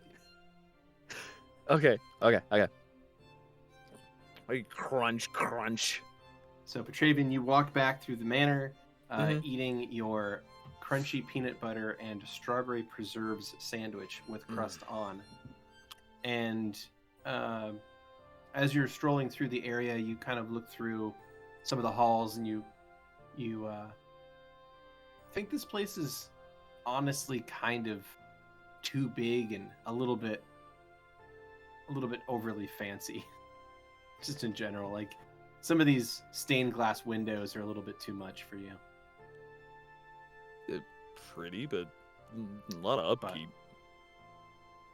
Are you heading back to the backyard, or where were you intending on going? Yeah, Petravian was going to meander. May get almost lost, but then catch himself again, passing through the different rooms as from you last season come 1. As you come around a corner, you are going to bump into Kurla, who is on their way out to the backyard as well. Ooh, oh, Good sandwich there. strawberry preserves and crunchy peanut butter. That sounds. I'm glad you like it. Put it that way. I mean, I have got no room to talk about taste. I spent the last however many years eating rotten meat, but still doesn't sound all that appetizing. Maybe it's. Where are you coming from, aside from, I assume, the kitchen? Was talking to Karis about the chaos seed, and well, the kids seem very interested. Please tell me you didn't give it to them. I did not give it to them. I really hope Karis puts it somewhere safe, like the vault. Those kids are adorable, but I wouldn't put it past them to get up to some mischief. I'm curious, though. Right, and that's led you into so much trouble in the past. Yes, I know, but with how smart and intuitive they are, I think they have something. Doesn't make They have them greatness. They have greatness in them. I don't know what kind of greatness, but greatness. I still don't necessarily think that it's a great idea to give something that powerful to someone that's that young and inexperienced, but I guess that'll be up to Karis. What did Karis say about the whole thing?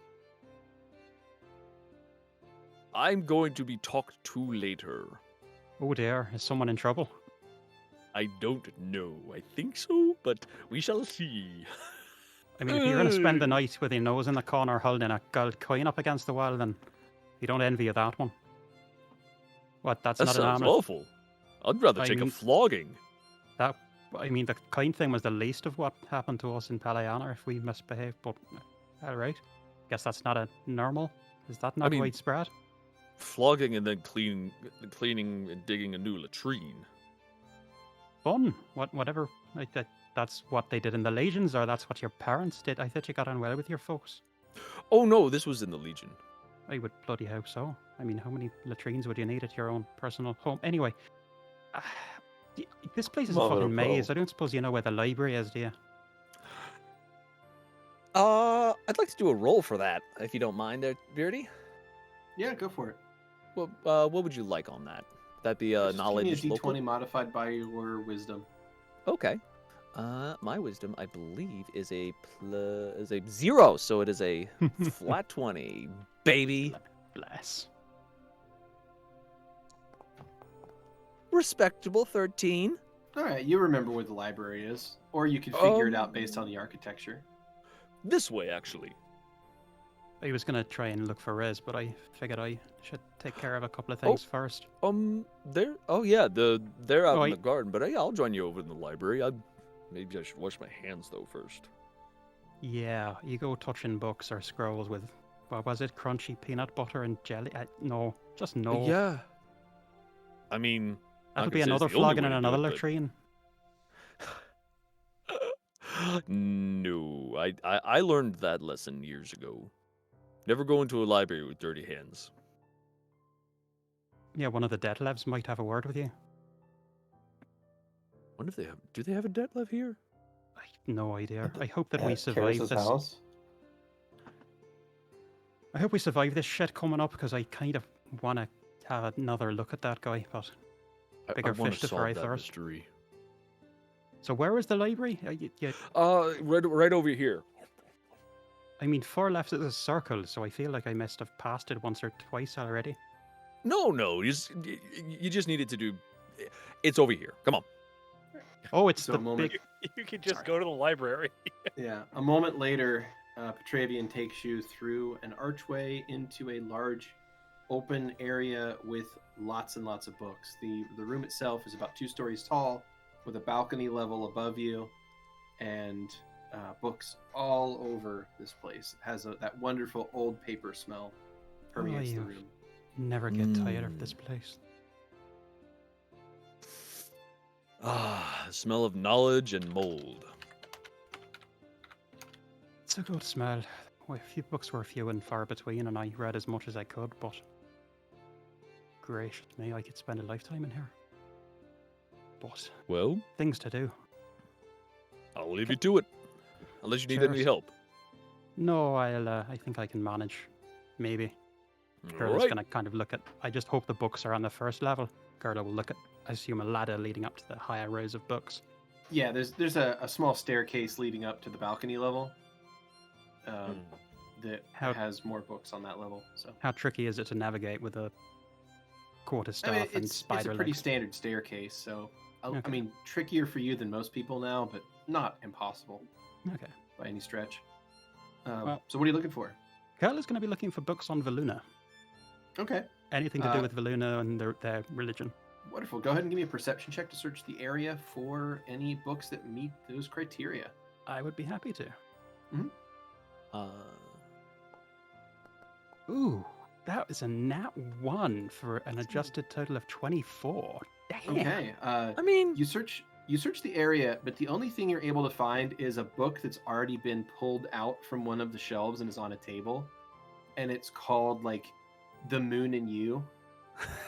It appears to be a children's story about how to tell your kid, like basically how to introduce your children to Veluna. And it's like, look up at them. The whole thing's kind of written as like a poem, and it's like, Dr. Seuss book. Nice. look up at the moon, see the moon rays beam. It's really juvenile, and there's like pictures on every page, but it kind of explains like what the moon does and why it's nice, and dreams and Veluna, and it's really rudimentary and really basic, and it's definitely written for children.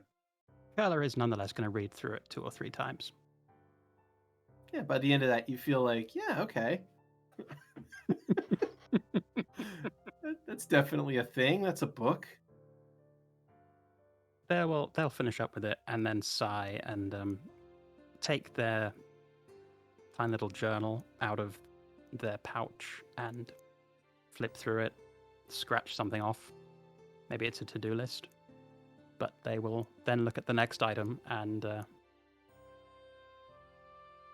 take a deep breath and steel themselves for what they must do next as they think of their parents all the way out in Palayana and attempt a sending spell. Okay. And who is the target of the sending spell? It will be their mother, Okay. Samaral. I believe it was Duru. Samaral. Samaral, yes. And then it will Yep. be their father, Duru. They're going to send the same message 5 Okay. seconds apart. Wonderful. All right. And what is the message? The message is, I wish I could tell you in person, but there's no time. Verla's resting with Veluna. It's what she wanted. I'm still sorry. I tried. Very nice. Okay. So finger to temple, they'll think of their mother, they'll send it off, and then as soon as they can, they will send it off to their father as well. Okay. Messages back, interrupt each other, no idea what they're saying. Yeah, a little bit later, you get both responses, and I'm going to say for the sake of the magic, it doesn't overlap. Thank you. And make it useless. Thank you. So you get one of the responses followed immediately by the next response, and they're both generally the same thing, and that is, they express that they are disappointed that Verla's, resurrection failed, but they're also glad that she's at rest finally and at peace, and that they both express that they are glad that you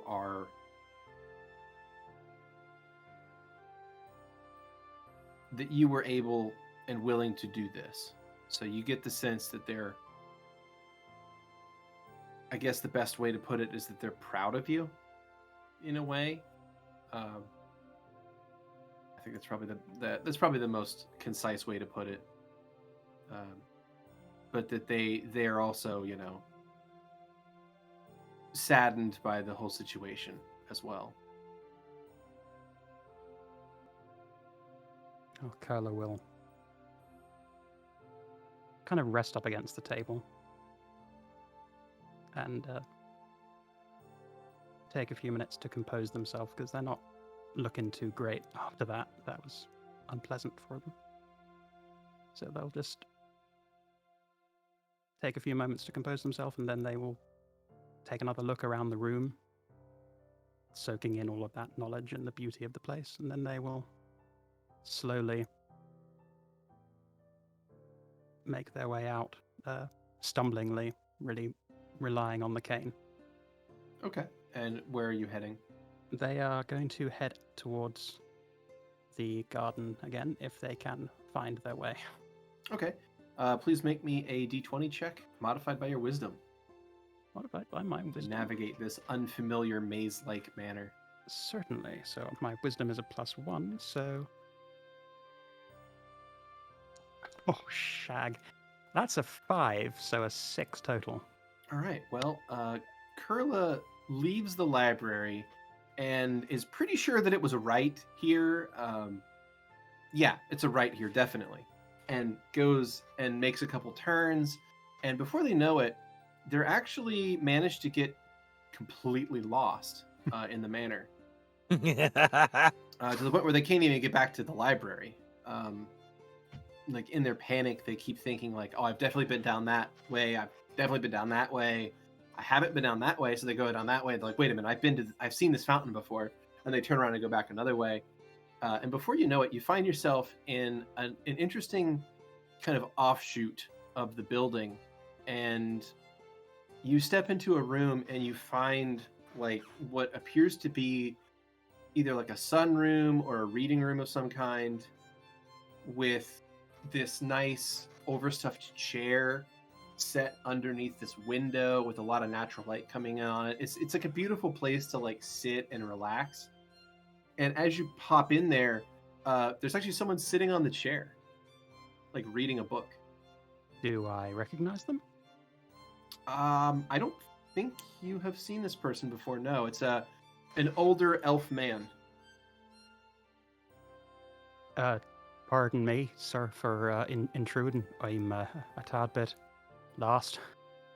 Oh, it's all right. I didn't realize anyone was coming down to this part of the manor. He closes the book and sets it down.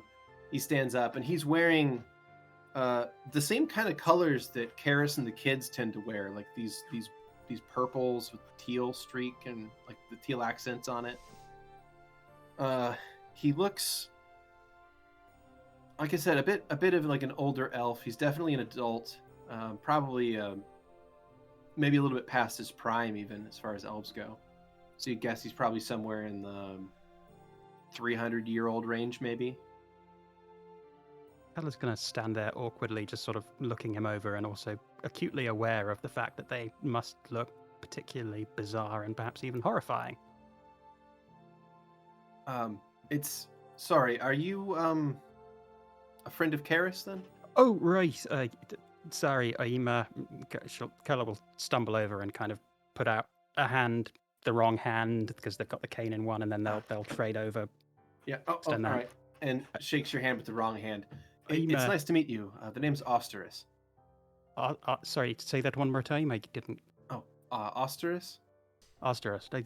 I'm Kurla, and yeah, I'm a friend of Karis. I'm kind of more in the party with Karis's friends. I don't know Karis that well, but I kind of I see. got to know them a little bit.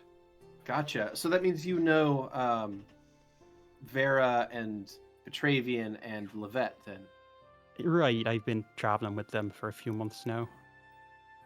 Gotcha. A few months. I see. Well, they're even- an interesting bunch, for certain. You can say that again. Yeah, they're. May I ask how you know them? They used to adventure with my kid a while ago. That would be Sol, I think, was the name. I've heard a little bit about them. Do I have that Soliana, right? yes. Soliana, right. Mm-hmm. I've heard good things. There's a nice statue of them in the Holy City. He looks a little bit sad at the whole thing, thinking about it. Yeah, I'm sure it's a beautiful statue. Sorry, I didn't mean to bring up anything. It's fine. Pleasant. But no, it's not many people come out to this part of the manor anymore. And I'm honestly not even here that often these days. Beg your pardon for intruding. I rather Oh, lost. it's May fine. I ask? I was just reading some old books. Books, eh? Mhm. And That's anything good? Most of what I do. I was just in the library, and yeah, you've got an amazing collection here. Is this yours then? Is this Sal it- used to live here? I never quite understood. Well, this estate belongs to my family, so I suppose at this point it belongs to Karis. I see. She's my daughter as well. Oh, right. God, I never wrap my head around all the different family dynamics in this group. It gets pretty complicated, but Well, they're good folk, and I know that the family will do well by her. Karis is doing a wonderful job with the kids. I can tell They're a that handful, much. that's for certain. But But he gets to be a grandpa. Oh, How well informed, if I may ask, are you on what's been going on in the outside world? well, I mean, I'm a retired diplomat, so I've been around to most everywhere, but I'm also, like I said, retired, so I don't get the freshest of news these days, but I still have contacts here and there. I just meant more with the whole world ending, trying to stop it business. Oh, all that. I mean, yeah, I'm aware of it, but I mean, you all have it well in hand. Last I heard. Or certainly trying. Then I have nothing to worry about. Oh, I appreciate the vote of confidence. I wish I had yours. I mean, when you get as old as I am, you don't. I'll just put it this way: this isn't the first world-ending crisis I've seen, and I'm sure that you'll do just fine. That's kind of you, and also kind of you to not go running in the other direction. I'm sure you've seen a fair amount, but I'm still getting used to just how nasty these will kind of indicate their legs. Oh, I mean, it's fine. I mean, I'm sure that whatever happened will maybe get better. I'm not sure your situation exactly, but I mean, That's a long there's lots story, of and lots of things these days that can help, I suppose. You must excuse me, I'm kind of used to assuming that people are going to think the worst of me, and sometimes they give them the reason for that. And why am I talking so fucking much to a complete stranger? I apologize. It's been It's a weird fine, few days and weeks and months here. Well, it's quite all right. Like I said, I'm rarely here these days anyway, so you just sort of caught me on a good day, I suppose. May while I I ask, was in town. whereabouts do you usually spend your time then? Oh, I travel around quite a bit. Part of being a diplomat meant having a lot of different houses and, well, truth be told, a lot of different obligations in different places. So I'm trying to keep up with those obligations more proactively these days. Like businesses or something? Kind of rubs the back of his head. Personal obligations, I suppose, would be a better way to put it. Not sure I fully catch your drift there, but See. Bless.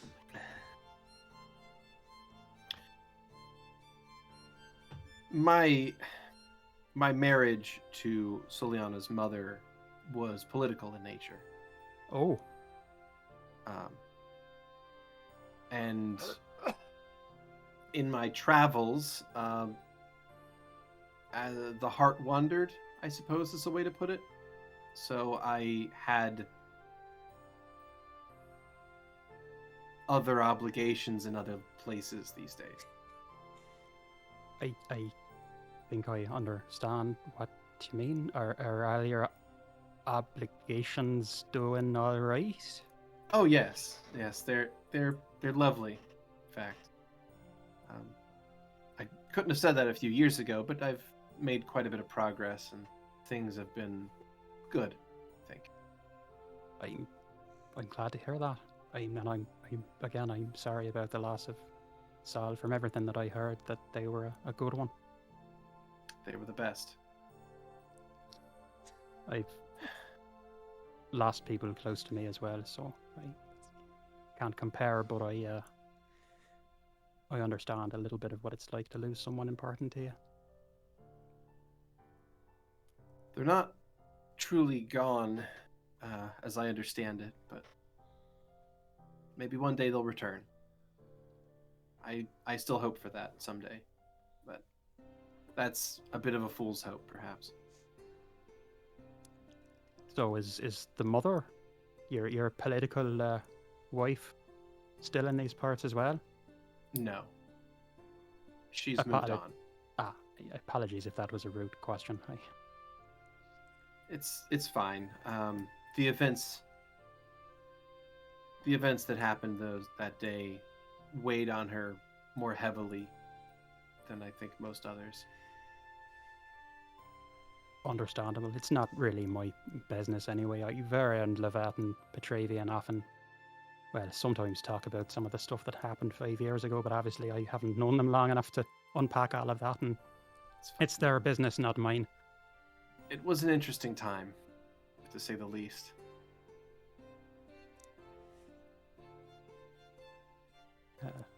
I should probably leave you to your books. Of course. I don't suppose you know how to get back to the of course you do. It's your bloody house or your family's house. Oh, yay! Yay! Yes! Yes! Hi, Grandpa. Kids! He goes down and Kel will sort of like stumble out of the way because I assume the kids are just like racing at him. Scoops them both up and stands back up, holding one in each arm. Hi, Grandpa. Hi, Grandpa. Hello. We could Oh, sense hello that there.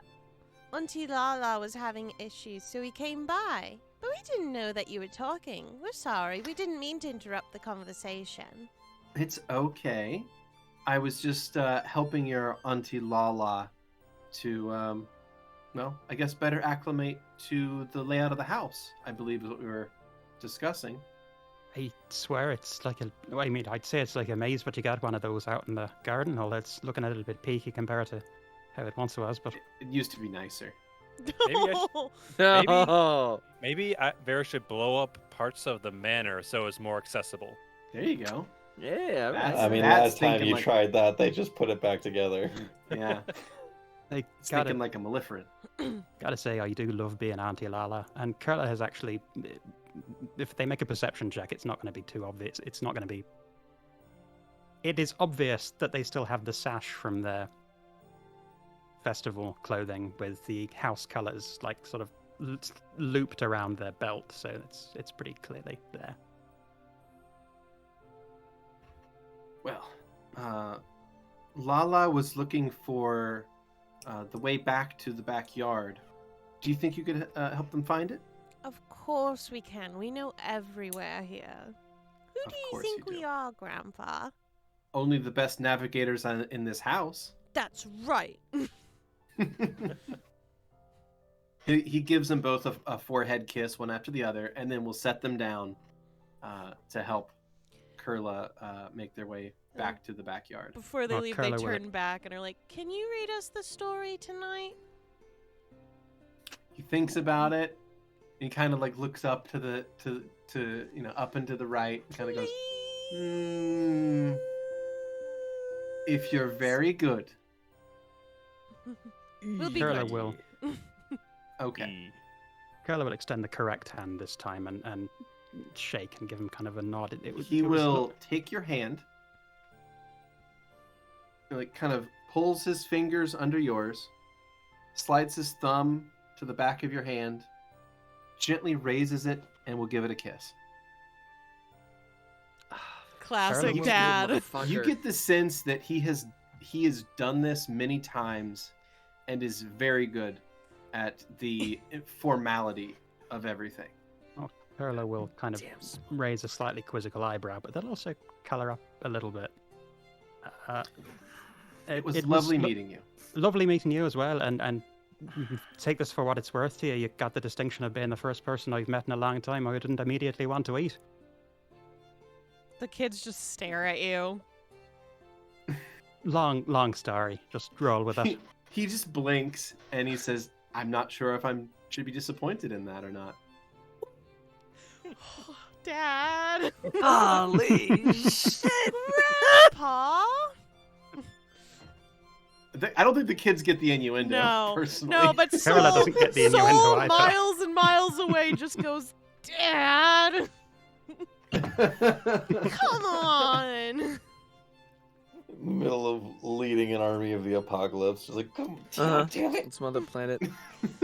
Stop embarrassing me.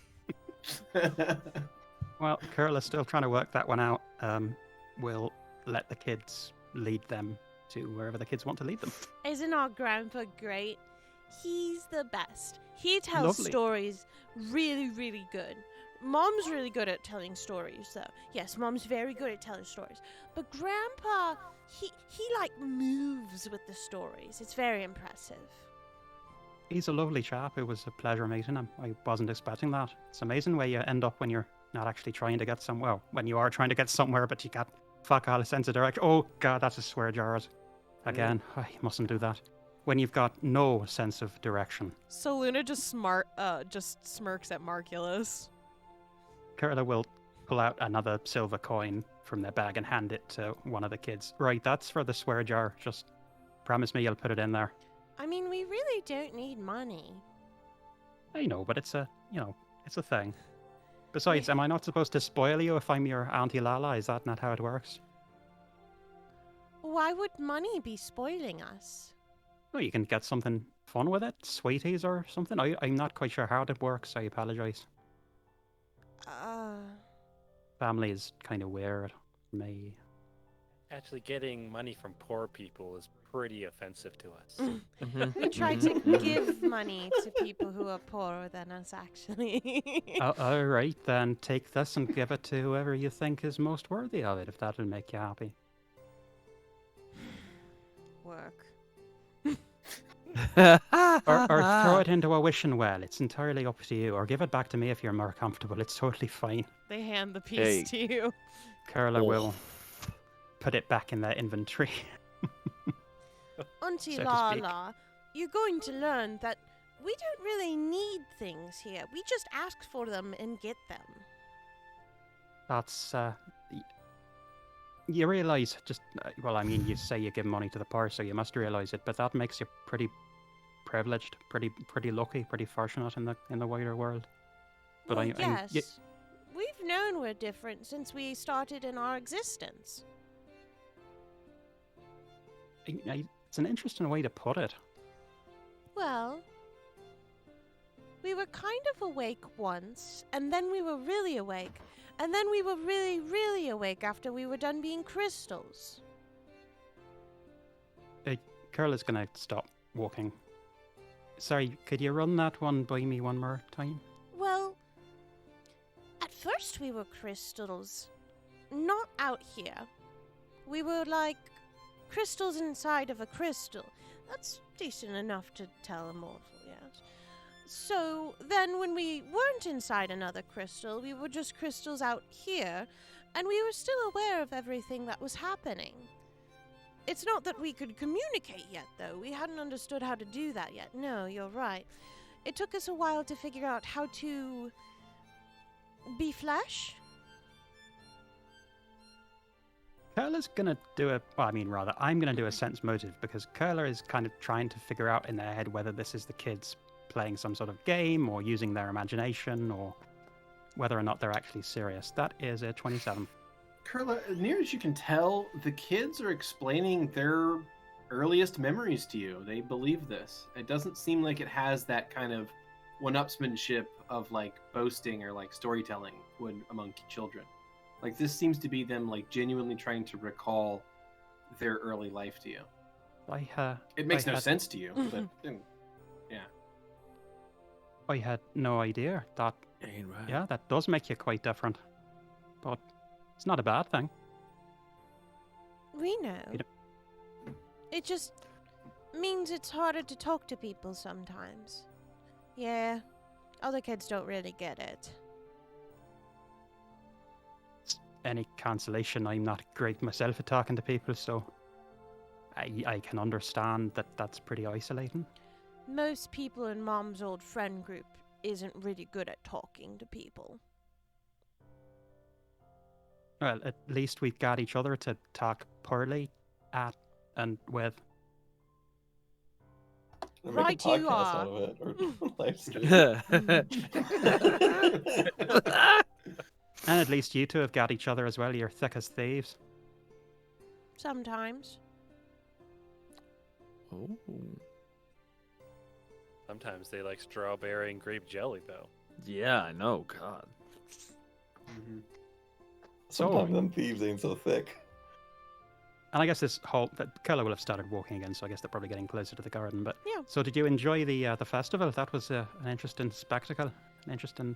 Yes, Tradition? we're still trying to understand why Mom was so secretive on what intimacy was. If Uncle Petravian just wants to ask Auntie Vera to spend time with him, alone.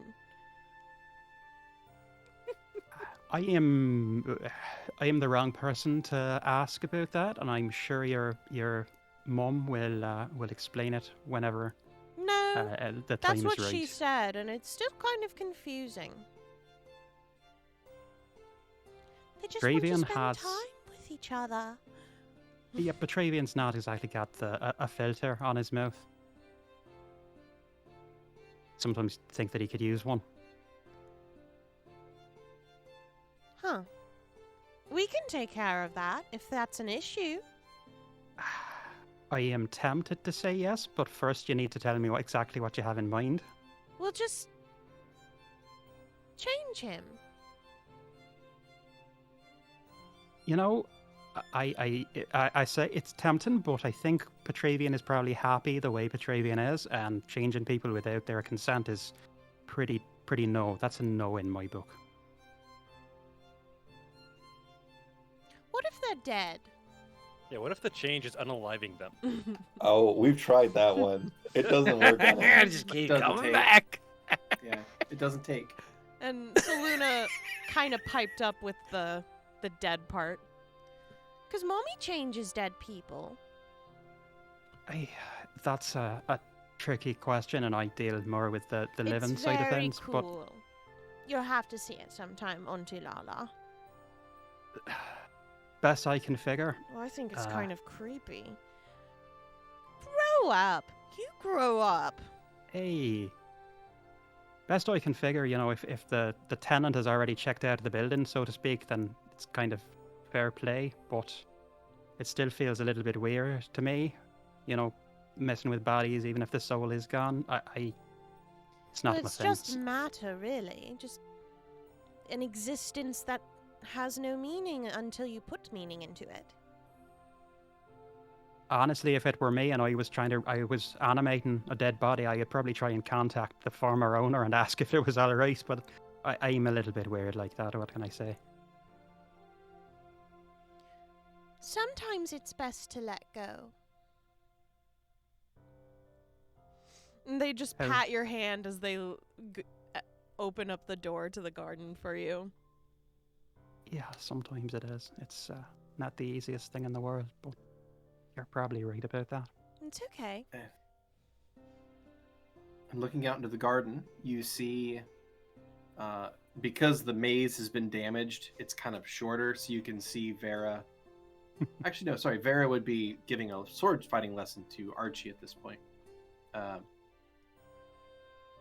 And you see Jiro and Riz in the shade of the big tree in the north part of the yard, kind of sitting together. Where would Petravian be at this point? Well, as he had left Kurla, he made his way back to the garden, and seeing Vera working with Archie, Riz with Jiro, Petravian would be like, I'm gonna call Chisel. I feel, and he's actually gonna go off to a little bit corner, and he's gonna call up Chisel and bring him over. Okay. And for once, just to chill. Somewhere far away, Oh, God. Outstanding. upon a hill, there is an elk. It looks from side to side and surveys this beautiful forested land all around it, with wild flowers coming up where the little spots of light break through the canopy and hit the ground. There's a blooming of flowers in that spot. It's picturesque and perfect. And this elk is looking back and forth over this domain, knowing that this is its domain. This is its happiness. It is safe here.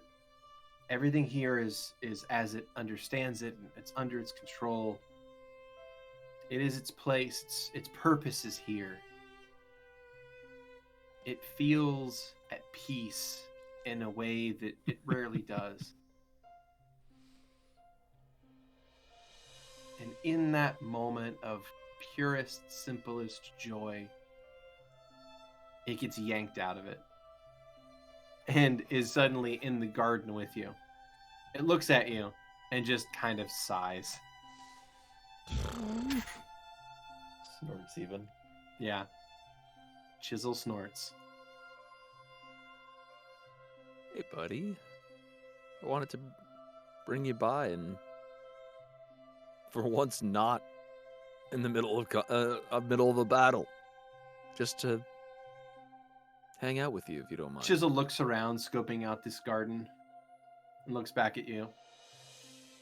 Kind of turns its head slightly to the side, just kind of tilts its head a little bit, looking at you.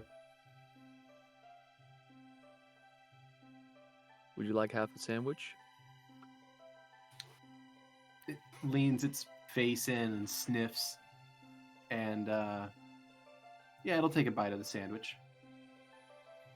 It chews it. It's crunching the peanut butter. It nods. Chisel nods. And keeps, just kind of stands there and looks at you. Not entirely sure what your purpose is here. We're likely going into battle soon-ish. I'd like to not have to bring you in. I'd like for you to be able to be wherever you are.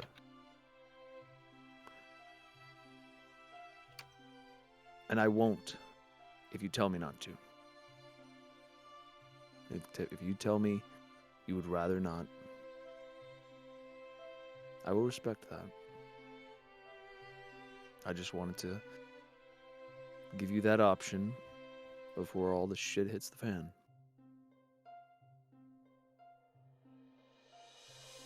Chisel sucks in a deep breath, kind of looks up to the sky for a moment, looks back at you, and will kind of walk over and stand beside you and kind of bump into you a little bit.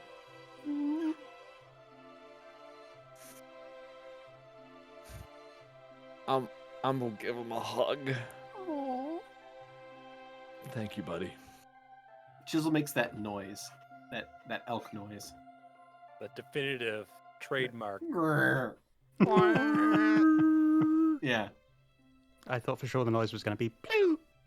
Well, I don't even know whatever the fuck happened with that.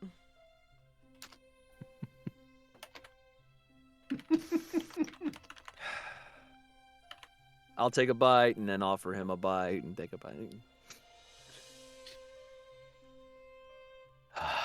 He eventually starts to kind of like root at you a little bit.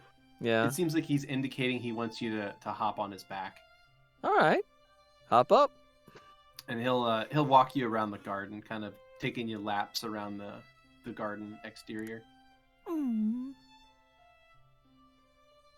So that is what Kurla sees when they pop into the garden. They see Petravian also on Chisel doing laps around the area.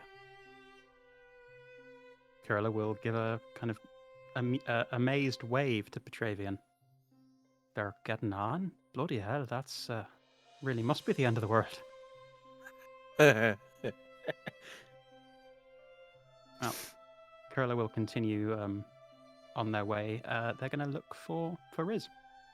Right, you see Riz and Jiro kind of chilling under the shade of the big tree in the north part of the garden, as Riz is kind of like quietly speaking to Jiro. Kurla's going to sort of pause awkwardly, not sure whether or not to approach, given that the two of them seem to be having a nice, quiet, private moment. They'll weigh the rudeness of interrupting with the need to talk to Riz. I think at this point they both would notice you.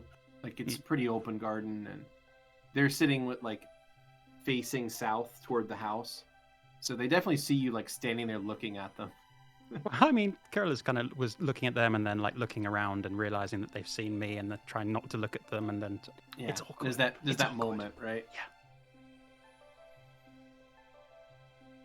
Jiro will wave. Kurla will kind of wave back. Hey,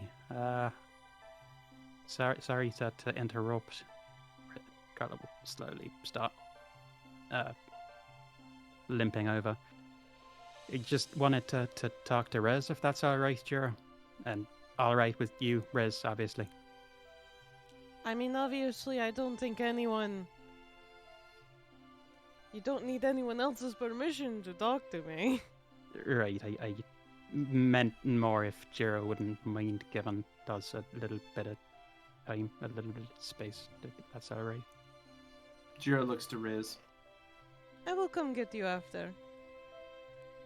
Jiro will take Riz's hand, hold it to his mouth, give it a kiss, and then stand up and walk away. What do you need, Kurla? Kurla will pause and put a hand down into their satchel and pull out their pinwheel and kind of look at it.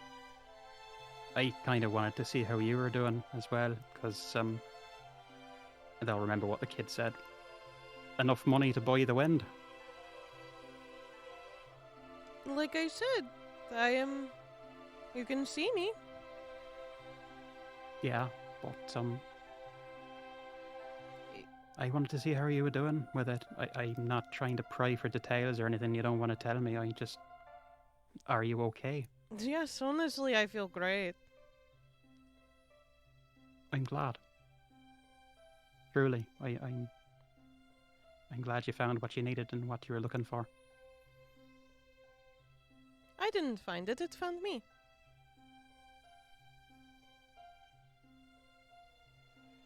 Is everything alright, Kurla? I think so, and it's a little bit strange for everything to be alright for the first time in however long it's been. I wanted to make sure you were alright. You weren't looking in great... You didn't look like you were too happy when you were done helping me out as you did. You looked like you were in a Well, bad place there. I did feel like a failure. So, there's How are you- that. If I may ask, how are you feeling about that now? We're gonna keep bringing up bad memories. Alright. I don't want you to feel like a failure. That's the only reason that I ask. I want to disabuse you of that notion. I was just gonna kinda let it go with the wind, you know? All right. If that's how you prefer to treat it, then fine. That's fine by me. I think so. I think things are great right now. We are going to have so much fun coming up. Fun is one way of putting it, sure. I think it's going to be fun. We lived that whole, like, giant thing. That was so exciting. Yeah, again, one way of putting it. But I mean, we got to do it. I think it's going to be fun. We got different definitions of fun, I think. But we got a job to Obviously. do. We got a job to do, and we'll get it done. I hope. What do you think Aren't our I chances are? trying? Speaking of which, actually, I did want to mention that to you as well. Back in the Pentress Estates, the stuff that you saw with Petravian getting eaten, again, I'm sorry to bring it up, but the reason I ask is because it was a future that only you remember. You died and time rewound. Do I have that right? For me. You kind of explained it, but it was difficult to follow. It's okay. A lot of things I now realize are really difficult to follow, so I'm not too worried about it. I guess it's my thing now. My question is, if you fall in battle, should I let you? Is that... No, Or should I- absolutely not. All right. I wasn't sure if you wanted to rely on the whole time reversing thing if shit gets really bad. No. That's all right. What? I mean, if all the rest of us are dead and, you well, then I then wouldn't I'll be around die, to I heal guess. you. I wouldn't be around to heal you, would I? That's a stupid question. Look, I'm just trying to figure out the best way to make sure we all get through this. That's all. Yeah, fine. We don't die. I'll keep on doing what I'm doing and keep you alive. That's kind of been my goal from the start, I mean, I think it's exciting that we have been able to get through things and come out living. Super exciting, but like, I also want to retire and like enjoy Jiro's company after we're done saving the world, because we're obviously going to do that. Yeah. I'll make sure you get through this. I'll make sure you both get through this. Alright. I know you can both hold your own in a fight as well. I mean, sure, oh fuck. We can just let him take care of the Yes, whole you thing, can. but What? that will just fly right over Kurla's head if that was innuendo. Good. I'll do my best. I want you to have that life, if that's what you want. But I'm glad that you got your memories back. Riz never told you that they got their memories back. Shit. I mean, I thought that was kind of implied. No, they just said that you broke a couple of curses and obviously they look normal now. Okay, then I retract that last 10 seconds of conversation. My bad. The only person they've told is Jiro. And look, I'm here if you want to talk about whatever's happened now that the curses have lifted. Don't I look good? You always did. but Of it's course I did. nice to see you. As I recall, you said that you weren't defined by how you looked, something to that effect, that it was still you regardless of how people saw you, but I'm glad that you're feeling comfortable in how you're looking. Well, it is me. Well, I've got a guard to go and pray to, which is fucking weird to say. Congratulations for you. I'm bloody glad this is working for you. I mean, it's early days yet. I'm not entirely sure I won't get kicked out of whatever it is that I've got going on now. Any tips there?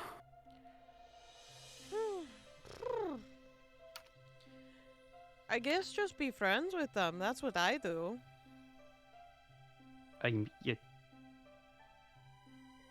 I don't know that your relationship with the deities is something that most people can aspire to, or That's true. the way that most of them I can am operate. kind of the favorite.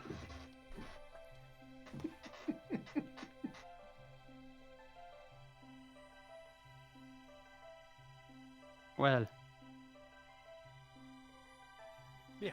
Kurla's actually going to sort of stand there for a moment, trying to get a sense of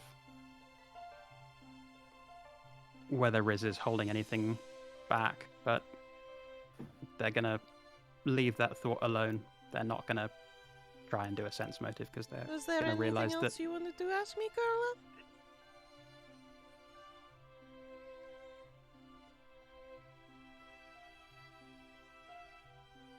Otherwise, I'm gonna go grab Jiro again. They just kind of stand up. I'm just curious to know how things worked out for you, but it's none of my business, and it's if you don't want to tell me, that's entirely up to you. I respect that. I should mention, and I'm not saying this because I feel like you owe me anything, but us being there for the pinwheel thing, I asked for the Luna's help, and they said be at the Harvest Festival, be there, and make sure that you go, make sure you take Res. So I feel like you deserve to know that. It's So it nothing wasn't to- because of me. no, it was entirely because of you. I just wanted to let you know that if they were maneuvering you to one moment for things to happen, if you earned it, maybe, which you did. As far as I'm concerned, you did.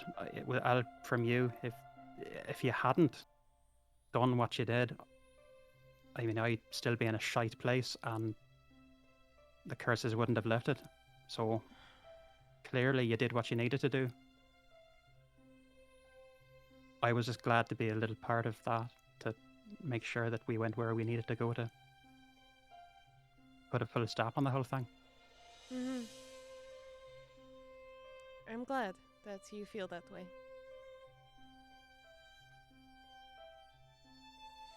It was all you, Rez. You must know that. Of course. You gave up everything for me, Rez. That's... You know how many people I'm would do that? Cool. I'm pretty cool. You can stop now. Yeah, well, you are. So, deal with it. Okay.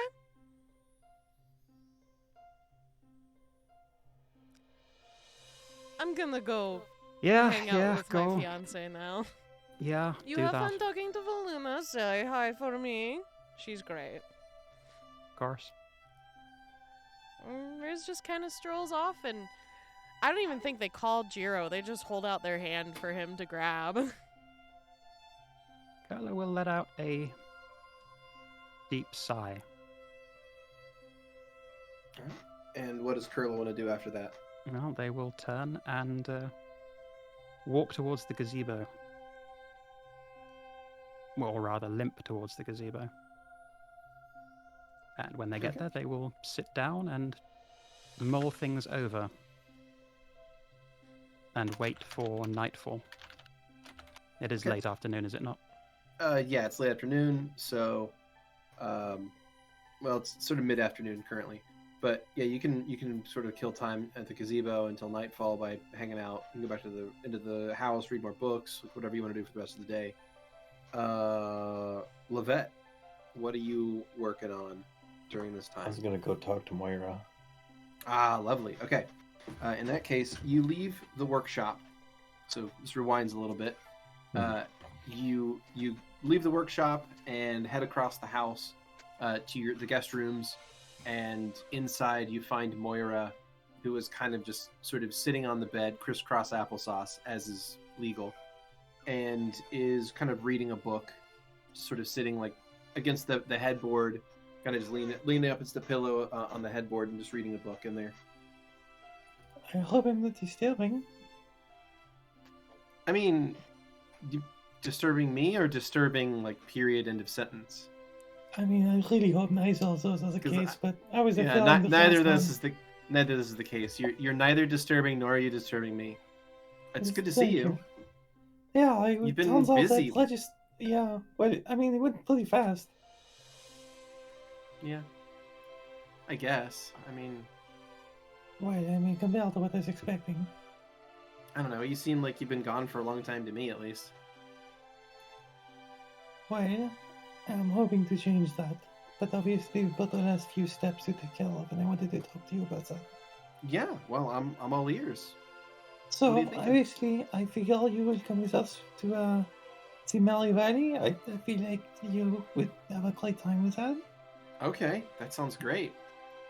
And then, from there, I don't know where we are going, but there is a chance that we are heading straight to danger. So I don't know. That doesn't sound great. No. So, yeah, I could bring you back to Fuchdorf or in the Mali Valley. I don't think there's a lot to be gained from taking you to the Deadlands. No, I would agree with that. I think the Deadlands are a bad idea to bring me.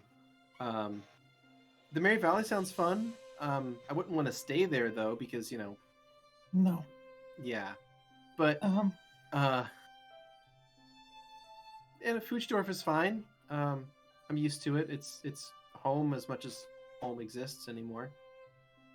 Well, speaking of which, I don't know what that timetable is like, and we have to be very quick, so maybe this will be an after thing.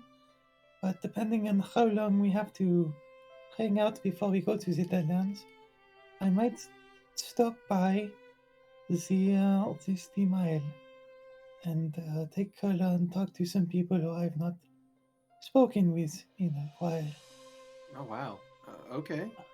And I didn't know if you wanted to be with me there or not. I don't know if that is a good idea, but I figured I might as well ask. I mean, it sounds like it could be complicated, but if you want to go, then I'll support that. You know that, right? I may speak with your predecessor. Where I not? don't really know how it will go. I don't know if there's enough to speak to anymore, so it might be nothing. I don't know if me being there is a good idea, at least at the time. Maybe I should be out of the room for that or something? I don't know. I don't want to send the wrong message by me Yeah, I suppose. existing, I guess, in that same space at that particular moment. I suppose. Alright, that's a good point. But I 'Cause, guess I mean, I'm glad I'm- we talked it out. I kind of consider what you've given me to be as close to understanding how she thinks that I do. So I feel like, given the perspective of the information I have on her, that maybe it would feel bad. Okay, good. I mean, I'm glad I asked. Yeah, but I mean, I'll go with you to the island. I just maybe you should be out of the room Right. at that particular moment. I don't. Yeah, alright. And, I mean, how do you feel about that? I mean, if you want closure, you should get it. It's not a value judgment on me. Like, I understand I'm not the real Moira. And I understand you still have feelings for the real Moira. I also understand that I'll never replace the real Moira. So no, you're not going to hurt my feelings about it because I'm what You're you you. made. You know, I'm me. I'm a different Yes. person. Okay, yeah. Person might be a stretch of the word, but you know what I mean. I mean, yeah. Of course, you know what I mean. You made me, so obviously, you know what I mean. I do still want to make you your own person. I mean, that would be cool. You know, that would be something that would be an interesting change. If that's still something you wanted to do. Is that not something you want? I mean, of course. I mean, who doesn't want to be real? I don't know. Sometimes I don't. But Well, Yeah. you need to knock that off. Okay? Because you are definitely worth being real. Okay? it definitely sound like hell. Now come up here. She pats the bed beside her. I'll hop up and join her in reading. Now, I found this really cool book, and she'll open it up and kind of hold it between the two of you. And she'll just spend some time hanging out with you for a while. Is it the kids' book on Valuna? No. Damn. I hate to even say this, but I feel like if they can't learn things, she just keeps reading the same part over and over. Yeah. Ooh. I mean, Oof. yeah, she can't, like, truly learn things. It's like, this is really cool. You know, it's like, yeah, I know all about Ligers now. I Yeah, really do. you've read this to me every night for the last 6 months. Brutal. They can't remember things. They can remember Well, it. they can right? remember things. It's complicated because, like, They as written in the game, they Mhm. act as a full person, but they can't gain skills. But what does that mean? Right. They cannot get better at anything. They cannot gain knowledge in anything. Like that means The that knowledge they- part isn't specified, but how do you gain skills Right, other it's than a- Without learning them? knowledge, yeah. Yeah, I mean, like- is knowledge a skill? Yes. There's a whole block of skills You called put knowledge points skills. in it. So yeah, they can't ever truly retain and improve themselves That's a shame. as written. So they're As a- they're simply like a snapshot of a person at a certain time. So like they can read something and be like, "Oh, that was cool," but they won't gain from the experience in the way that a fully Mm. fleshed out person would. It's like taking your parents to something that you're really into. That's nice.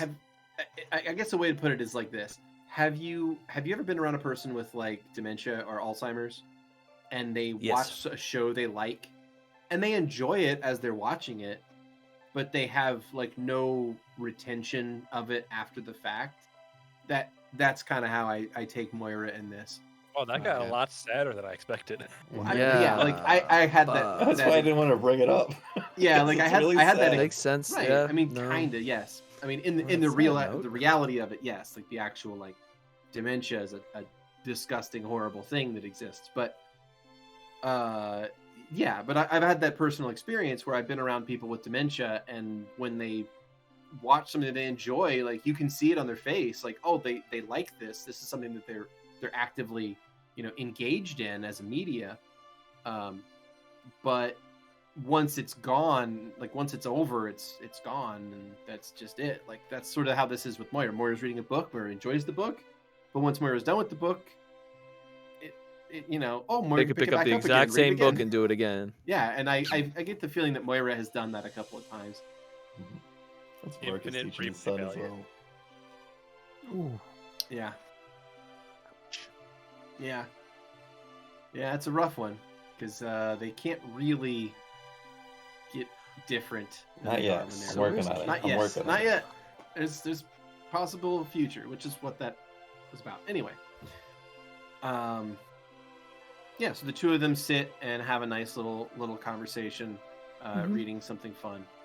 And this one happens to be different than the previous ones because you're in a place with a big library, so I get the feeling that Lovette has like taken the books that have already been read and like Mhm. put them somewhere where Like- Moira wouldn't find them. When we get back to the start, she just kind of like quietly like resorts the stack.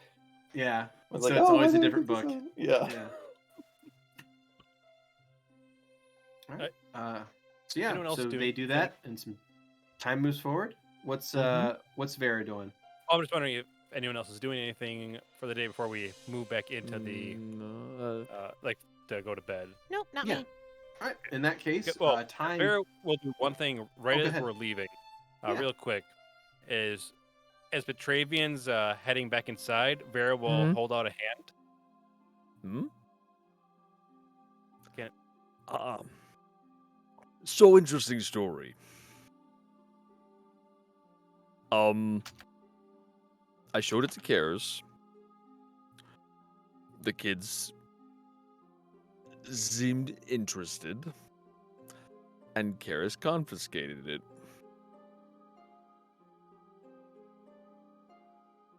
It's safe. Karis has it. That's Just- an interesting end to the story. And also, could you roll a perception check for me? Yes. Would that be? Okay. Hold on. Just want to see if you notice Features. something. Skill. There we go. Skill. There we go. I used to have it a lot. Used to have a key thing, but not anymore. Oh fuck! That's a nat 1 for a total of 11. Your dice And have been didn't evil notice. this evening. Nice. I noticed nothing. You said you were going to give it back to me. I know. I know. But Why they didn't you? They gave me a they gave me a voice, and it was rather intimidating. Oh no, they gave you a voice. Yeah. Petravian, Yes. imagine in the future. Mm-hmm. Imagine that the Kintao Empire Uh-huh. do to us what they did to the rest of the people that didn't follow their rule. Now imagine we have one tiny seed that Uh-huh. could back us up to defend us from that entire nation. I'll get it back. Thank you, brother. And Vera's gonna go back into the maze and lay down and go to sleep. Fuck. Hummel, I don't know. They still scare me sometimes. Petra, how does it feel to be terrified of all of the women in your life? I feel like it's a reversed harem or something. I don't know about that. No. There No, are if words it was a for this, reversed but we're not harem, they'd using them like here. you. Yeah. Oh. Petravian does have a type. Well, actually, if it was a reverse harem, it would be a female that was all the male attention. Yeah, A yeah. harem Okay. would be you're all the Yeah. attention. There is Yeah. no everyone hates everyone for harems. Gotcha. I mean, like I said, there is, but it's a very different genre. We're not going to talk about that They're here. not That's gonna true, talk that's about true, that. that's true. Suffice it to say, Petravian just seems to be surrounded by a lot of negative emotions from a certain group of people. Odd. I don't know why. I don't know why. He soldiers on, baby. But with that, as time rolls forward, we're going to take a short break. And we're back. Hey, everybody. We are. Welcome back. Here we are. So, time has rolled forward, and it is now the late evening.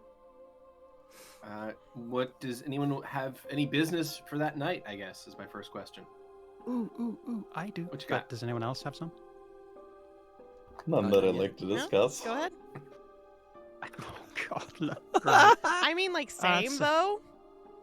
Unreal images there, thank you. I mean, same, but not right now. Yeah, you don't get With anything. what, chisel? Wow. Wow. I mean, wow. Let's Yeah. remove the bestiality jokes, please. Oof. Been a while. I just figured Reset Hummel the was off clock. the menu. So anyway, Kurla is in the... Apologies. Kurla is in the... Nearly said bistro. The gazebo. Mhm. And has been mulling things over.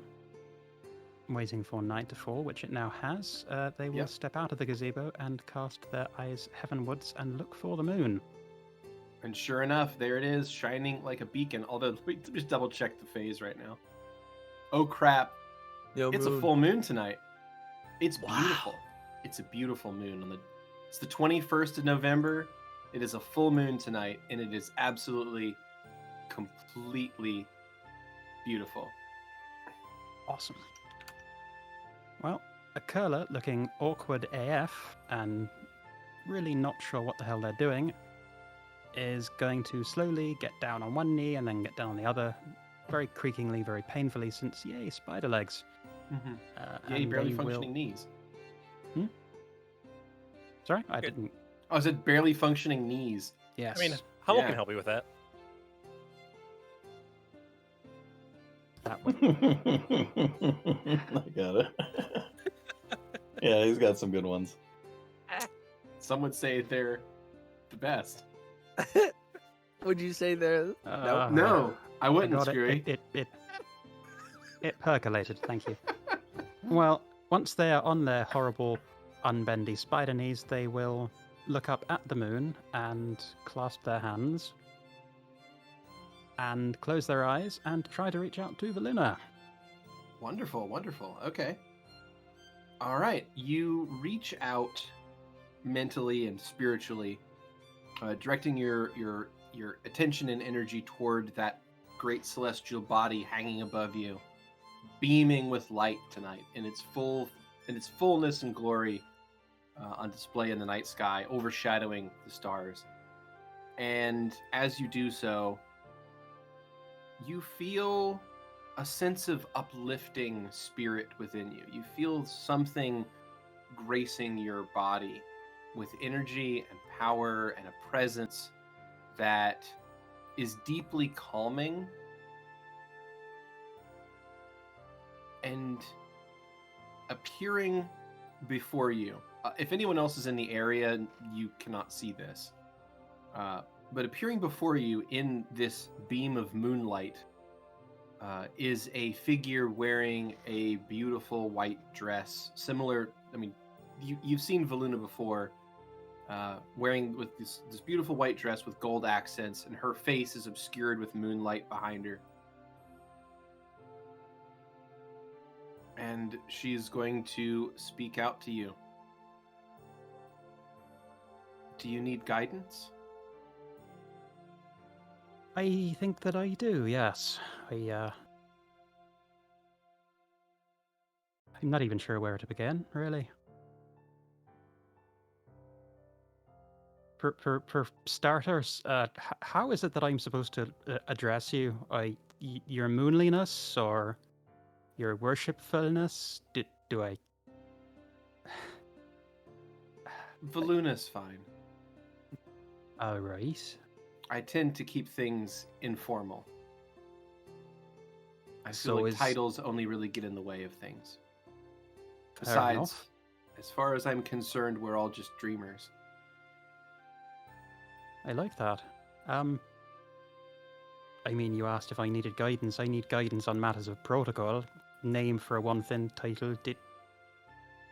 I can go enough how I was taught to do this when I was knee-high to a grasshopper and stuck in a weird, unhealthy cult, so I don't know if I'm supposed to do the hands clasped on my knees business or what you expect from me. That's really what I needed guidance on, your expectations and a few other things. I know we touched on this a little bit last time we talked, but I was, just lost my sister and no longer hungering for people's flesh, so yeah, that was kind of a big day for me. I see. And you just need guidance on protocol? A few things, but we can start with protocol, yes. Like, All right. what do you expect from me when it comes to the whole obeisance thing? Am I supposed to bow and scrape? Because... Of course not. If that was required, then I would have said so already. We are simply all serving the same end at this point. But all that you need to do is follow a few basic tenets. The first of which is respect the life of all who dream. You must also spread my works through the world. And if you ever require to speak with me, we can speak together in dreams freely. So this isn't the preferred method then? Not exactly, no. I typically don't walk the waking world. It's Gross. uncomfortable. Then thank you for making the exception. I appreciate that. Can I get up, because this is very, very uncomfortable in more ways than one. Yes, of course. Kurla will clamber to their feet. Look, I got a lot of shit put in my head about what I was supposed to do with the guards, and then spent a long time hating the guards, and now I am in a weird position with regards to serving you. The fact is, as I said, I wasn't in the most sensible state of mind to commit myself to your service, but at the same time, you've done right by me, yet you've given Vera peace, and from what I can tell, you made sure that Rez and I were in the right place for things to click for them, having done what they needed to do. So, Kurla, if you wish to be free of this, you aren't being held against your will. I don't mean to imply that I am not great at expressing myself here. My point is that you have proven yourself worthy of being served. As I say, you've done right by me. I'm just... And I feel that I ought to be respecting that and serving you. Which is hard to say, but I don't know how to do that in a way that's going to be tolerable for both of us here. I mean, I'm not the easiest person to get on with at the best of times. I'm working on that. I'm a bit less of a bitch, but I doubt that you're going to enjoy having me working for you. I don't...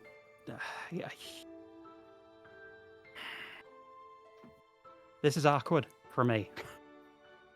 Well, will you go out of your way to hurt or prevent those who dream from being happy? Of course not. And Then my operating... How would you fail me? I don't know, but I'm sure I can find a way. My operating principle here is that people can't exactly have good sleep and good dreams if they're sick and dying, or if they're caring about people who are sick and dying. So in that way, I can be useful to you. That's the way I'm justifying this to myself. But I want to do this for once. I want to do things right, and so if there are things that I need to learn, if there are spells that I need to pick up, I can grant you anything you require. You needn't fear that.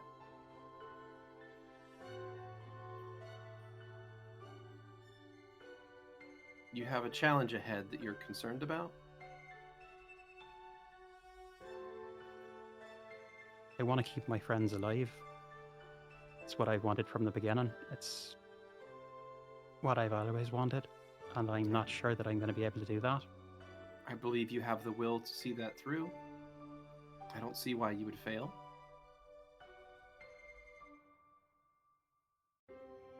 Am I expected to, I don't know, love you, die for you, kill for you? Because that last I don't think that I can do.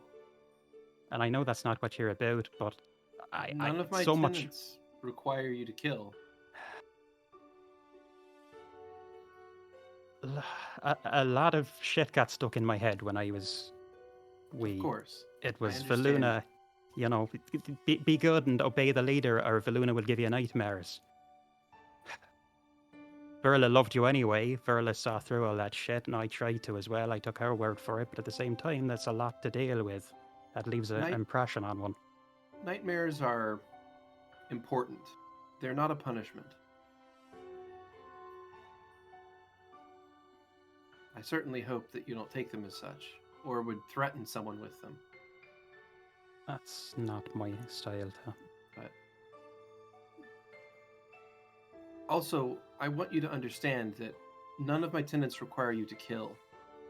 But if you must, there are many things that do not dream, and those things are not sacred to me. Just so you understand. Stay away from chisel. That's a lot to wrap my head around. Beings of the undead are a good example of that. Well, them I've always had a natural aversion to. They're not exactly in line with keeping folks alive. They've always So- rubbed me the wrong way by instinct. So none of my tenets would prevent you from doing them harm. I hope you understand. I do. Now, I'm if you still have a personal feeling about not harming anything, then that's on you. I've destroyed plenty of the undead. I've destroyed mindless beasts that would have attacked us. It's just Mhm. living sapient beings. For the longest time, I wanted, well, to eat them. Mhm. I prevented myself from doing that. I don't know how much of my aversion now is because of that or a moral failing on my part. I don't really know. Well, those kinds of people, I think that we can both agree deserve to be saved.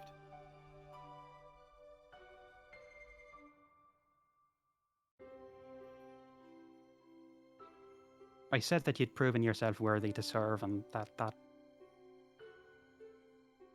everything that Verla always thought of you.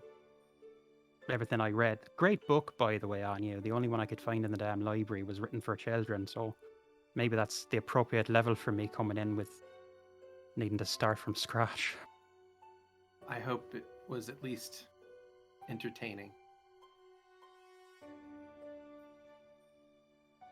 I guess what I need to ask is whether or not I'm worthy to serve you. That which hungers that I was... Kurla, He saw some... if you weren't worthy to serve me, you wouldn't be here. You wouldn't be bearing my power right now. We wouldn't be having this conversation. If you weren't worthy, then you would have still been under the control of that monster. But you're free of that. You are worthy. We're here. You bear the power and the light that I have bestowed upon you, and you may use it how you deem fit. The power may come from me, but it's yours to wield.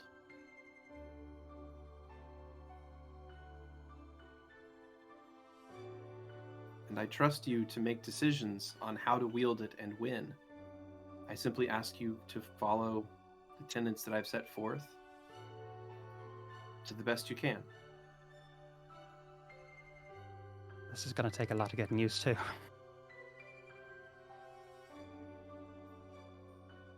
I hope that I'm not presenting anything that is unfair or too complicated. You do have to dumb things down for me sometimes. Not quite as badly as Petravian, but all right. That's called. I shouldn't besmirch. He's a good guy. He's not one of yours. He's a fellow of Eden and Maleficent. I know him. Of course you do. What am I even He's a thinking? dreamer. You're a deity, yeah. And I do enjoy his dreams. He's a good one. He's Mhm. got He more has a heart than the rest of us particular put one together. that's about candy that I really enjoy. Am I allowed to know that? I suppose I kind of have to by definition now, don't I? Do Well, I? what specifically are in people's dreams are not exactly your responsibility. But I simply would like you to do your best. Try to help those who dream be happy and healthy. And I believe you can. I can do that, yeah.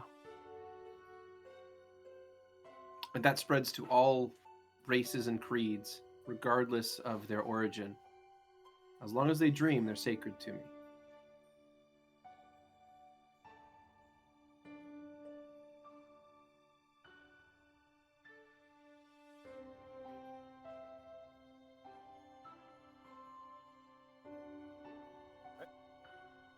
It's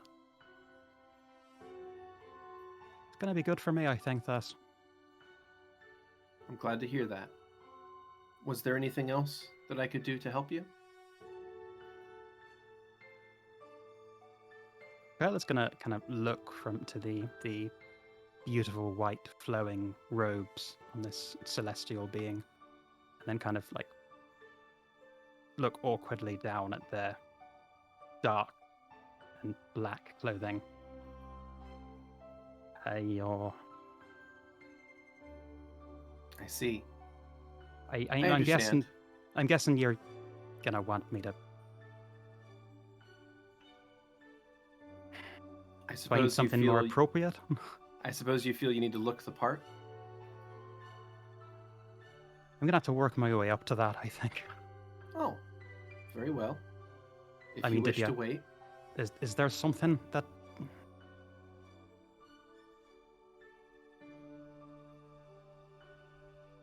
well, if I'll let you know when I'm ready for that, if that's all right with you.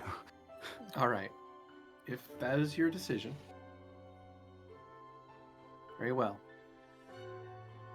Then I will bid you a good night and pleasant dreams. Thank you, Valunar. Your moonliness, ma'am. She chuckles and fades into sparks of light that disappear like so much dust in beams of moonlight, leaving you standing in the middle of a garden, looking up at the moon, realizing that you just had a conversation to the air almost, or at least to everyone else's perception. Feeling We're used to perhaps, it. feeling Everyone's- perhaps a little silly. Everyone's pointing. Chuckling Look at themselves. Kurla! That's Move. good. Oh, You except realize for- you're in your underwear. Okay. Hey, Petravian that has talks to plants. Does he? That is. I don't He's know if talked to that's plants helping before? anybody's case here. Not No. very often. Not often, but Talk to an elk a lot more often. true. Kurla will make a couple of mental notes. One, to apologize to Petravian for taking the piss out of him when he's not even there to defend himself, and also to ask him about that whole candy thing. But they will also flash back on what the kids were saying earlier and repeat to themselves quietly sometimes. Sometimes it's better to let go. And Kurla will take a deep breath and smile, and still feeling that peacefulness and contentment that you mentioned descended on them when Valuna appeared. Kurla will limp their way back towards the house and try and find their way to the moon room, where they will pass the rest of the evening and perhaps dream, and perhaps, who knows, talk to Valuna and learn some more things about the specifics of what's expected of them as they dream. I guess, sadly, I can say you do not dream of Valuna that night. You have a different dream, one where you spend some time with someone else that might be dear to you. Nice. Does anyone else have anything they'd like to do that evening? Nope. Yes. Ooh, nice. All right, what's Petravian doing? I go find Karis. See if I can get this scene back because I don't get I don't want to be in the shit house with Vera. Okay. So later on in the evening, you track down Karis, and she is kind of getting ready for bed. It's pretty late at this point, and she hears you, hollering down the hallways of the manor. Yeah. And you see her, she's kind of got her hair pulled back in a simple ponytail, and she's wearing effectively a nightgown. Oh, hey, Petravian. Hey. Did you need something? Yeah, the seed back. I haven't had a chance to study it yet. I told you I was going to look at it and then let you know when I knew more. Well, I would love to give you that opportunity, but Vera really wants it back. Oh, I mean, Okay. I Did mean, you not would you? want me to study it? I do really want you. Oh. Communication is important. Mm-hmm. Yeah, watching this is something. I feel like this isn't that challenging, but we all have different skill sets, and that's your skill set right here. I really do, but I really don't want to be in again the shithouse with Vera, as you can imagine, is not pleasant. Language. Yeah, nobody wants to be in Vera's shithouse. That place is fucking terrible. It's all full of bugs. You're never alone in there. Ah, thank you, Lovette. Right up there. Would you be interested in some late night research so I can get back to them as quickly as possible? You better hope the kids aren't there to hear you say that. It's pretty late, Petravian, and I've been pulling like all-nighters working on the device for a while. I'm pretty beat right now, so I was gonna go to sleep. Did you need it back like right now? Because like I guess I can just give it back to you. I guess. I mean, no. Thank you, Karis. I appreciate it. Okay. I appreciate it. I will have to have a talk with Vera and just accept the consequences. I think understanding that seed is a little bit more important than just having it on hand. Okay. I mean, like if you need it, I have it in the drawer over here. Like I can just give it back to you. It's not that. I mean, I haven't had it. Like I said, I haven't really had a chance to study it yet, and I wasn't going to look at it tonight because I'm kind of beat. But if you need it back, I can just give it back to you if it's that important, I guess. I mean, it seems kind of dangerous, which is why I wanted to look at it. How dangerous are we talking? I mean, it's like a shard of pure chaos. So I would say in the wrong hands, it could be fairly dangerous. I want you to remember who you're talking to. I understand, Petravian. Okay. But I also understand that... Real simple. Like, but scale 1 to 10. Vera's the one that's holding on to this, right? Yes. Okay. And if I give it back to you, you're just going to walk it back and give it back to Vera, right? Right. Then I'm not worried about it then. So, like, did you want me to hand it back to you or not? No, I want you to do your research as quickly as possible, if that's okay. Okay. I mean, that's fine.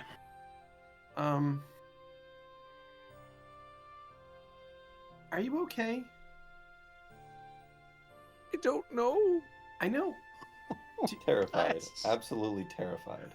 Sorry, if I not set the Every scene single properly, one. let me just reset the scene in everyone's mind so we all understand where this is.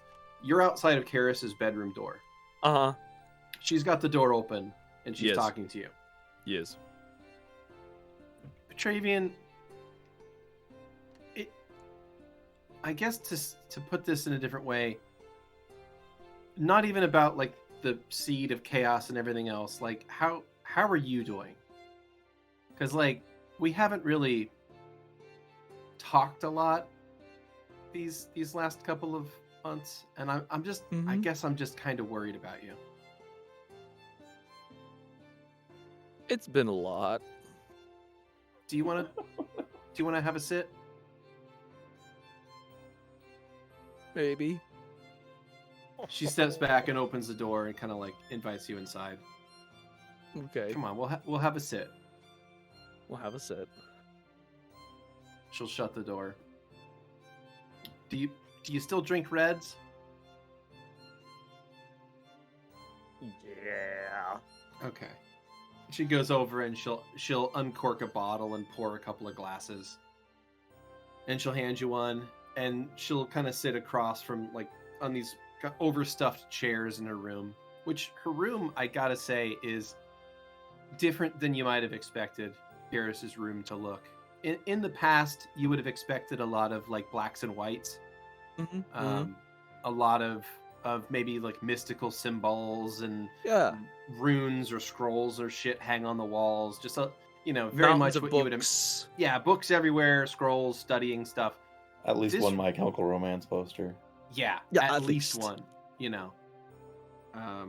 was a seminal Multiple album, like okay? black and white wigs Mm, of mhm, different mhm, styles. Like, no, this is much different than you would have expected. This room looks like an elf noble more than anything else. Like this is like well appointed, like high style, like sophisticate kind of accoutrement in this room. and you get the sense that this room probably belonged to Soul's parents at one time. Like it's like the grand master bedroom of the estate.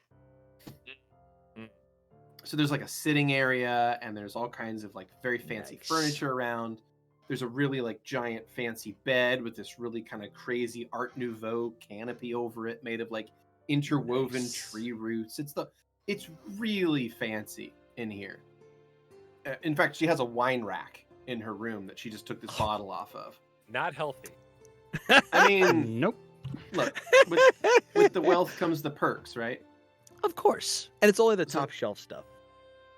Yeah, top shelf of top shelf. Like this is the 1% of the 1% of wines on her personal bedroom wine rack. That also, like, as you drink it, like as you like taste it, you also realize it's chilled somehow. So the rack's probably enchanted.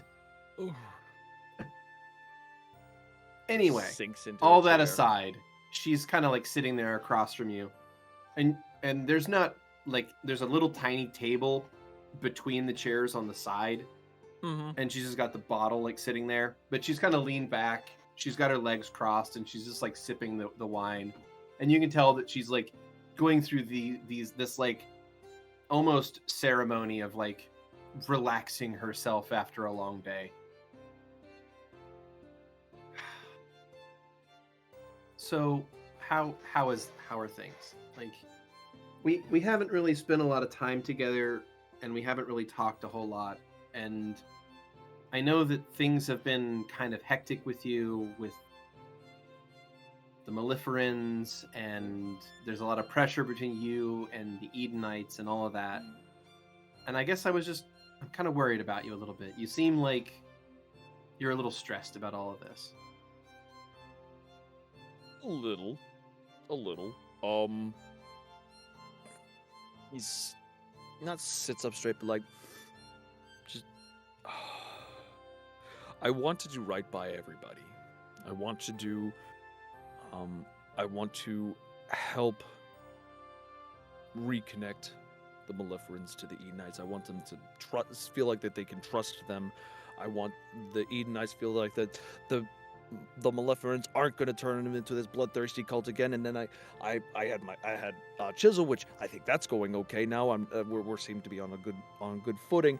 And then Vera just always is feels that I don't trust them, and I trust them implicitly, but then I act like an asshole, as you know. So yeah, it's a lot.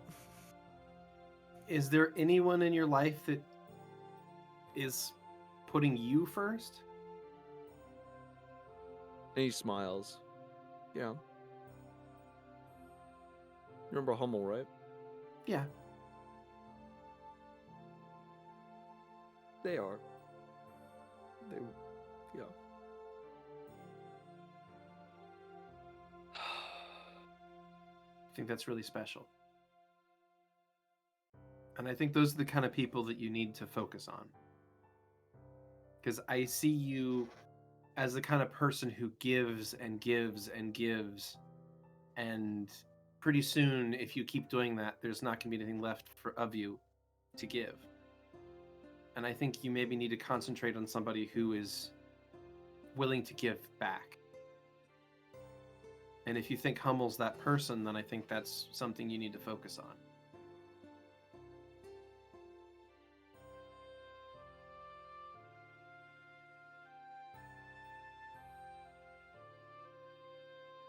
How are you? What? How are you? surviving. I mean, things are going pretty well here. I hope that's what it seems like.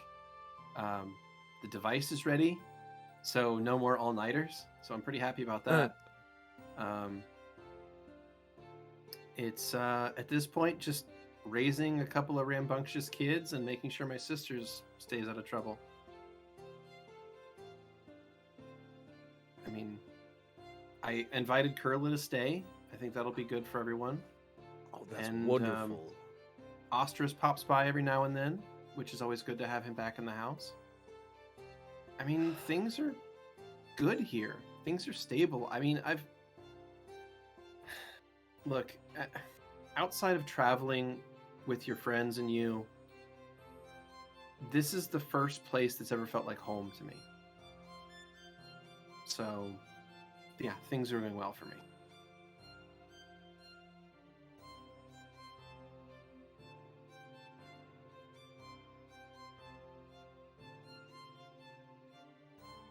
I'm sad it didn't work out between us, but I'm glad we stayed together. I think we would have made a terrible couple, to be honest. Oh God, awful. So Oh, I no. think that's for the best. But no, I'm glad that we're friends. She holds out her wine glass. Blink.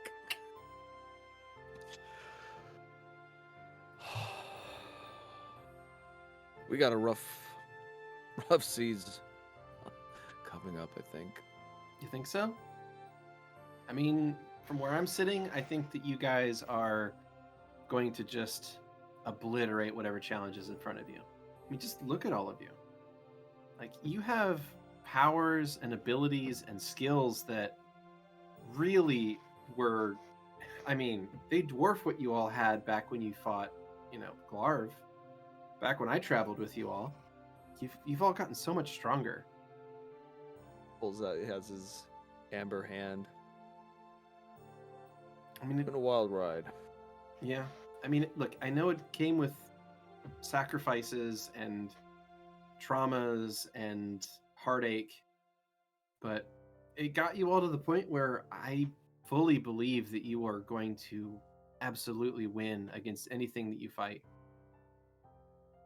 I mean, you all went to the King of the Giants in Rasphere and killed him in like 3 minutes.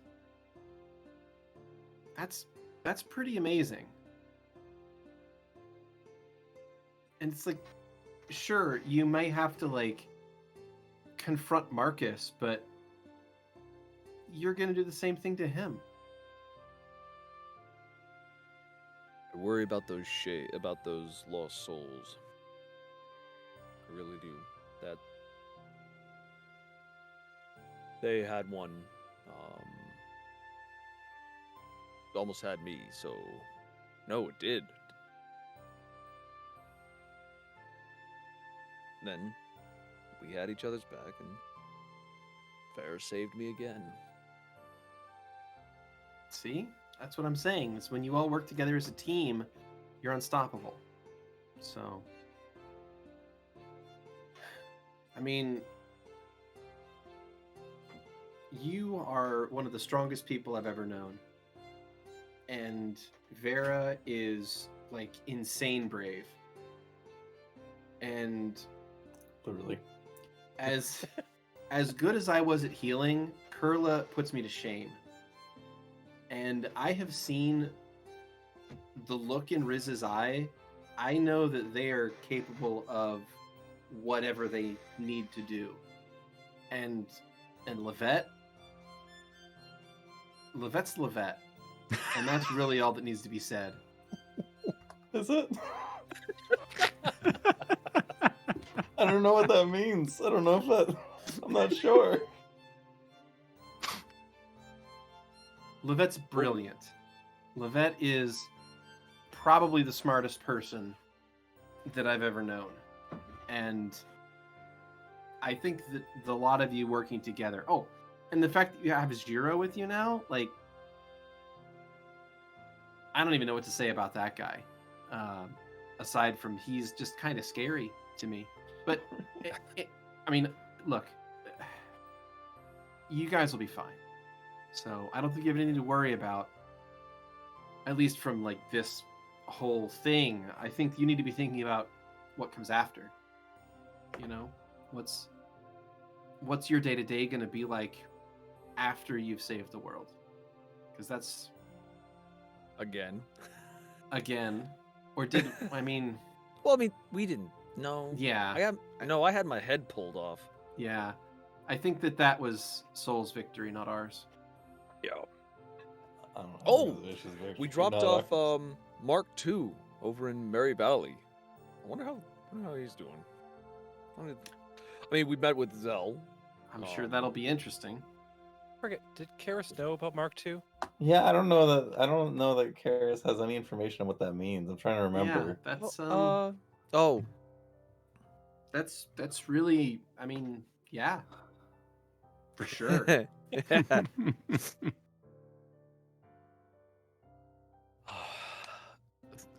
He'll down the wine. Thank you for this, Karis. I will leave you to it. You got it. I'll see you all off if you're heading out tomorrow. I mean, yeah. I'll see you all Yes, tomorrow. we're actually heading off to a birthday party. I'm sure that'll be great. I mean, halfling shindig, I think, will be. Well, at least they'll have a lot of Top-notch. food then. So that'll be something. I'll make sure to get you all a light breakfast. Oh, thank you. Yeah. Wouldn't want to ruin your appetite for the birthday cake. Cakes, probably. Halflings are weird like that. Unless they have like one big one.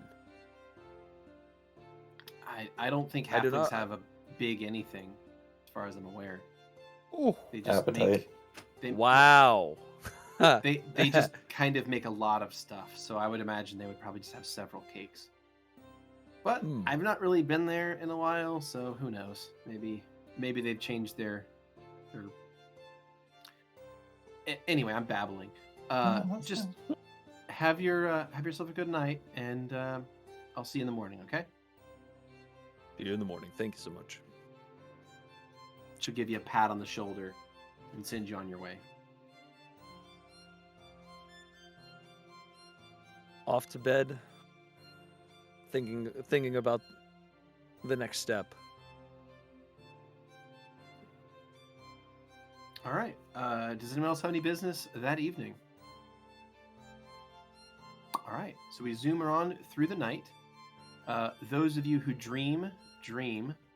And yeah, Kurla, you definitely wake up after having a very interesting conversation with someone dear to your heart. All right. The following morning. It is now November 22nd. Tuesday of the year 768. You wake up early in the morning. You get up, and as promised, Karis and the kids have prepared a light breakfast. Simple fresh fruits and other light things that can be carried while traveling have been laid out on the table. may we submit rests, please? Oh yeah, go for it. Oh yeah, you. let me do that. Yeah, if you need to change Oh, your yeah, we spells did get around, submit punched. rest and all that. You did indeed rest.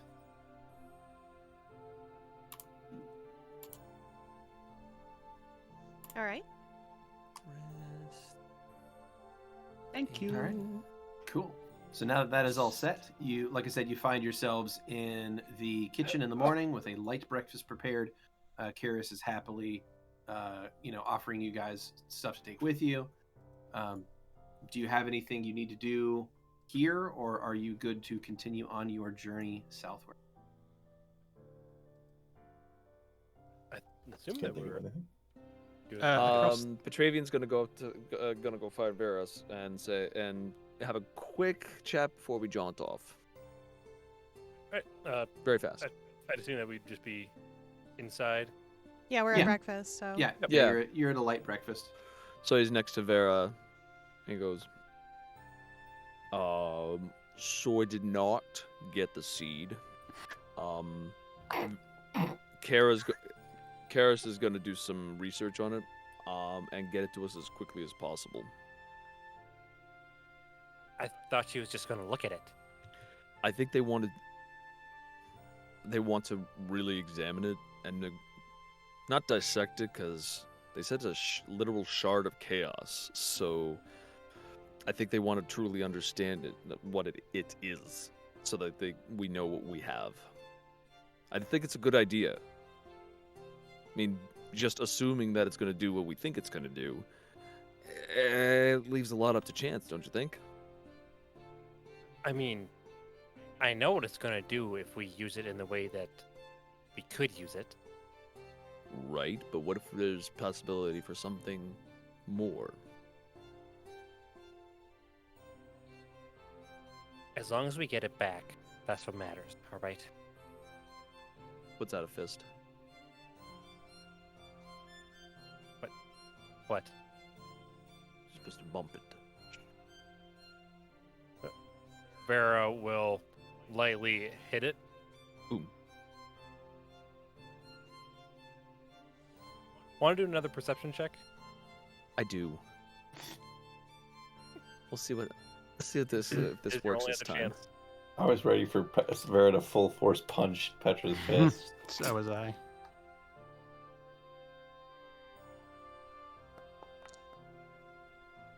That is a 22.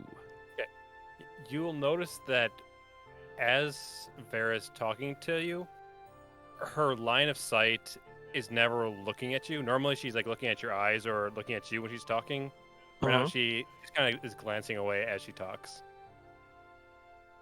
Also, you probably have like 3 cockroaches on your hand, Ugh. which is assumed to happen. Vera, you seem a little distracted. What's up? It's fine. We've got a lot to do. Yeah, but you're not looking Lovette, at me. Vera's going to stand up. Yeah? Are we going to be teleporting? Yeah. Can I finish breakfast? Why do you eat so slow? I just like Vera. strawberries. Do not worry. We can take some more on the road, Lovette. Alright, okay. Yeah, Just fill your leave it there. pockets. We have tons of fruit here. Like, it's all good. Like, We it's can always put- warm, so there's always plenty to forage. Plenty in the Can I- bar, though, with the icebox, you know? Oh, Can yes, I try nice to spots. see who Vera was looking at? Like, kind of get a quick glance. Like, try to see if I can see who they're looking at.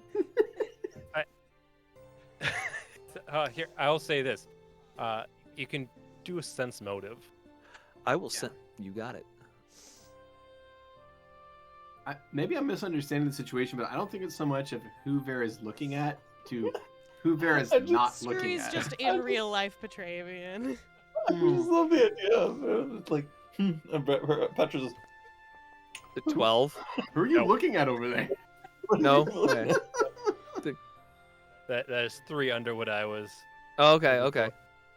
Huh. But I will say, you can tell they weren't like looking at someone, though.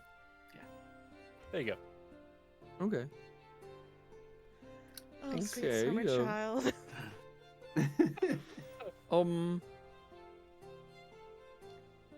Are you... There's nobody there. Karis, how long are you going to Oh, need hey. to look at the seed?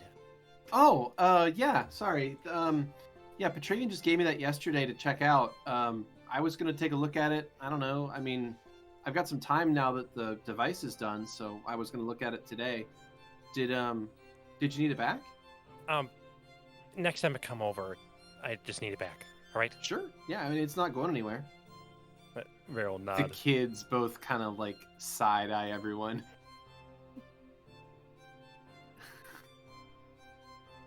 Or They're is it- suspiciously quiet this morning. Sorry, got 2 shards of chaos. We're good. No, we're good.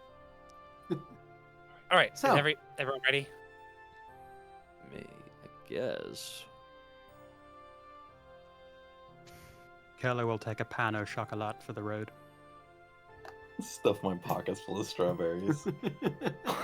I'm Alright. all about the croissants. Okay. So you all gather up your light breakfast items of choice, and you find yourselves on a teleport pad toggled toward the Merry Valley. Go ahead and give me a cast and a percentile, please. Oh, Boom. That's That'll alright. do it. That's good enough. it's good enough. That's good enough. 78. All right, 78 will get you there. So you guys step on this pad. There is this whooshing of energy and a flash of light, and you find yourselves somewhere else. You find yourselves in a beautiful gold-green valley stretching on for as far as the eye can see of wildflowers, quaint little forests, little paths and rivers. It's the Merry Valley, and it is a beautiful place. For now. I don't know what you mean. Yeah, what that's supposed to mean? Yeah. I cast Firestorm. We're just like, oh shit, halflings! We always suspected.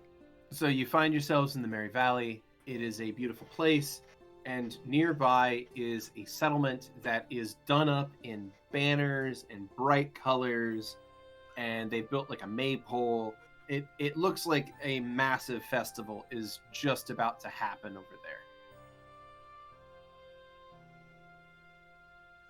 So you are free to head that way if you'd like. Otherwise, Yeah. there's this rolling stretch of beautiful, picturesque farmland, and as far as the eye can see in all directions. Let's go that way. As I we're like going that. that way, Petravian will. Is Hummel with me or with Vera? Hummel's probably in between you. Probably going in between. Right. As we're walking along, And Moira's got like an arm around, like got Lovette's Mhm. arm. Like, Yeah, we've got our arms locked. mhm. Kane in the other hand. Yeah. Strawberries Petravian. falling out of the pockets. big as your hand, man. Just ginormous. It's like a peach Petravian for a, will- for a, you know, for if a you want to gnome, get like yeah. the size difference. Yeah. Think of it as like a peach is like a strawberry for a gnome. I would fucking love Oh. a peach-sized strawberry. That would be amazing. Right? Wouldn't that be Lord. great?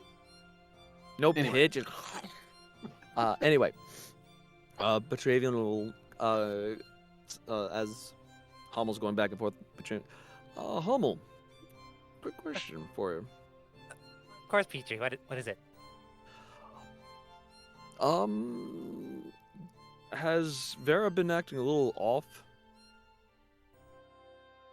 I mean, they seem to be worried, I guess, or something. I don't know. They get like this. I mean,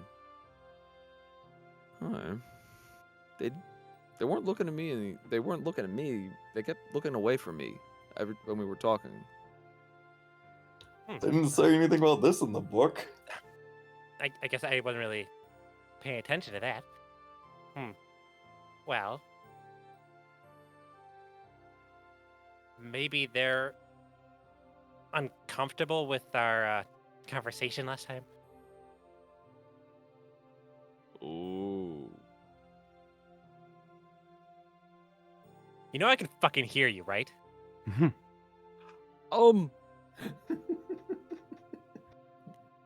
I thought, Okay, yeah.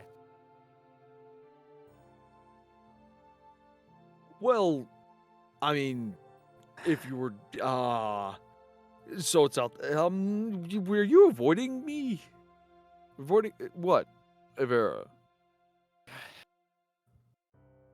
Really, we have to have this conversation now? Well, I mean, we got a little ways to walk. Yeah, okay, fine. How about this? Did you join the hive just to fuck Hummel, or was it, like, actually for a good reason? Oh, damn. Give me a second to personally.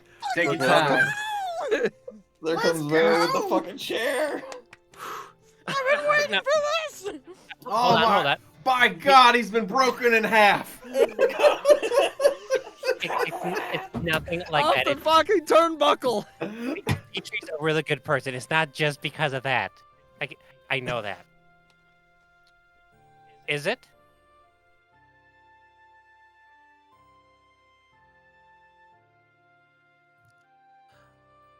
I'm hurt a little bit, Vera.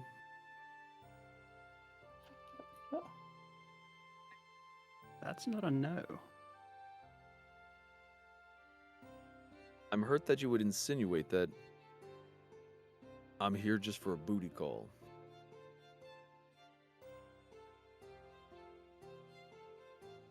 What am I supposed to think?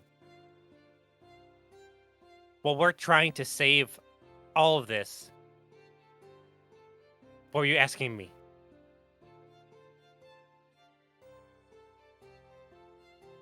Whenever anything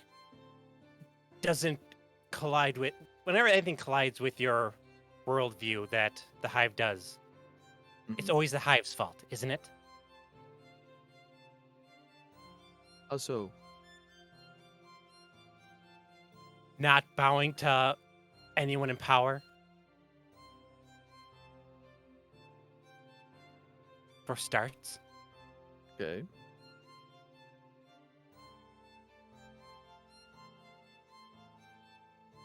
It's not the Hive's fault. It's not anybody's fault. I chose to bow out of respect. More like a kneel per se. Everybody else was around, but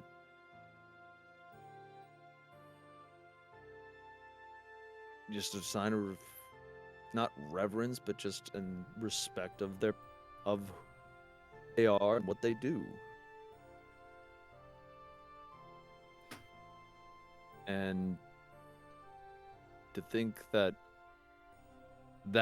lessens my view of the Hive is kind of reductive of me, isn't it? I mean, I feel like that's a little reductive.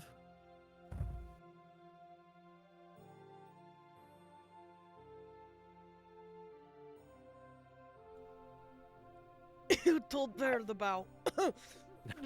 Riz just keeps walking past. Thank you, Vera. Or thank you, Riz. I am Vera now. Fear me. Roar. I want to believe you, brother. But it seems every time I do, you keep kicking me back to question it.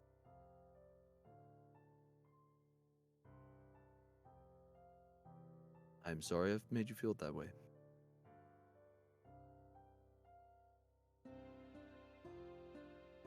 Then please just tell me that wasn't the case.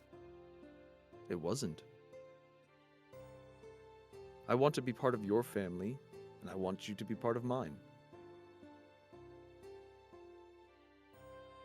You'll see Vera's eyes slightly glint up, and she looks down, nods her head, and is going to slowly turn back to the direction while whispering that she's sorry under her breath. Nothing to be sorry for. We're family.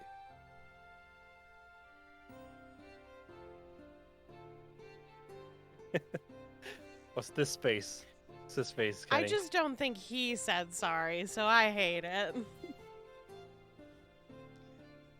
I'm sorry I made you feel that way. Load of crap. You know what? That is a fair statement there. I am sorry that I made them feel that way. But, no, okay. I am sorry that my action, the way I'm meaning it, You know is it works. I'm sorry that... I'm sorry. That It's is- too late, bitch! No, true statement, true statement. I mean, it could have been worse. It could have been, I'm sorry you feel that way. That's true. Yeah, that's the most That's the... disingenuous.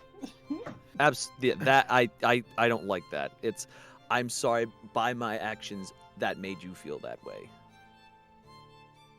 Is how he meant that. Sure. So as you all continue traveling down this pathway, you arrive at one of the many villages in the Merry Valley. And like I said, this place is done up in incredible splendor. It is a brightly colored mess of banners and flags and every which thing that you could imagine. It is filled with music and noise. There are people everywhere. There are children running around like crazy. It is a absolute celebration in every sense of the word.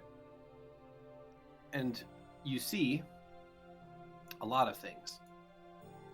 Wow. You see quite a lot of things, in fact. It's a maypole. So you see a large maypole in the center, kind of dominating everything. There are tables all around as a great feast has been prepared and is being laid out.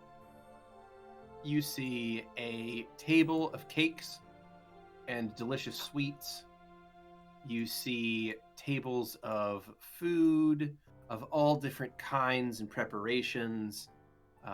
You see drinks and other various cakes and lovely things. There are entire sections of this place dedicated to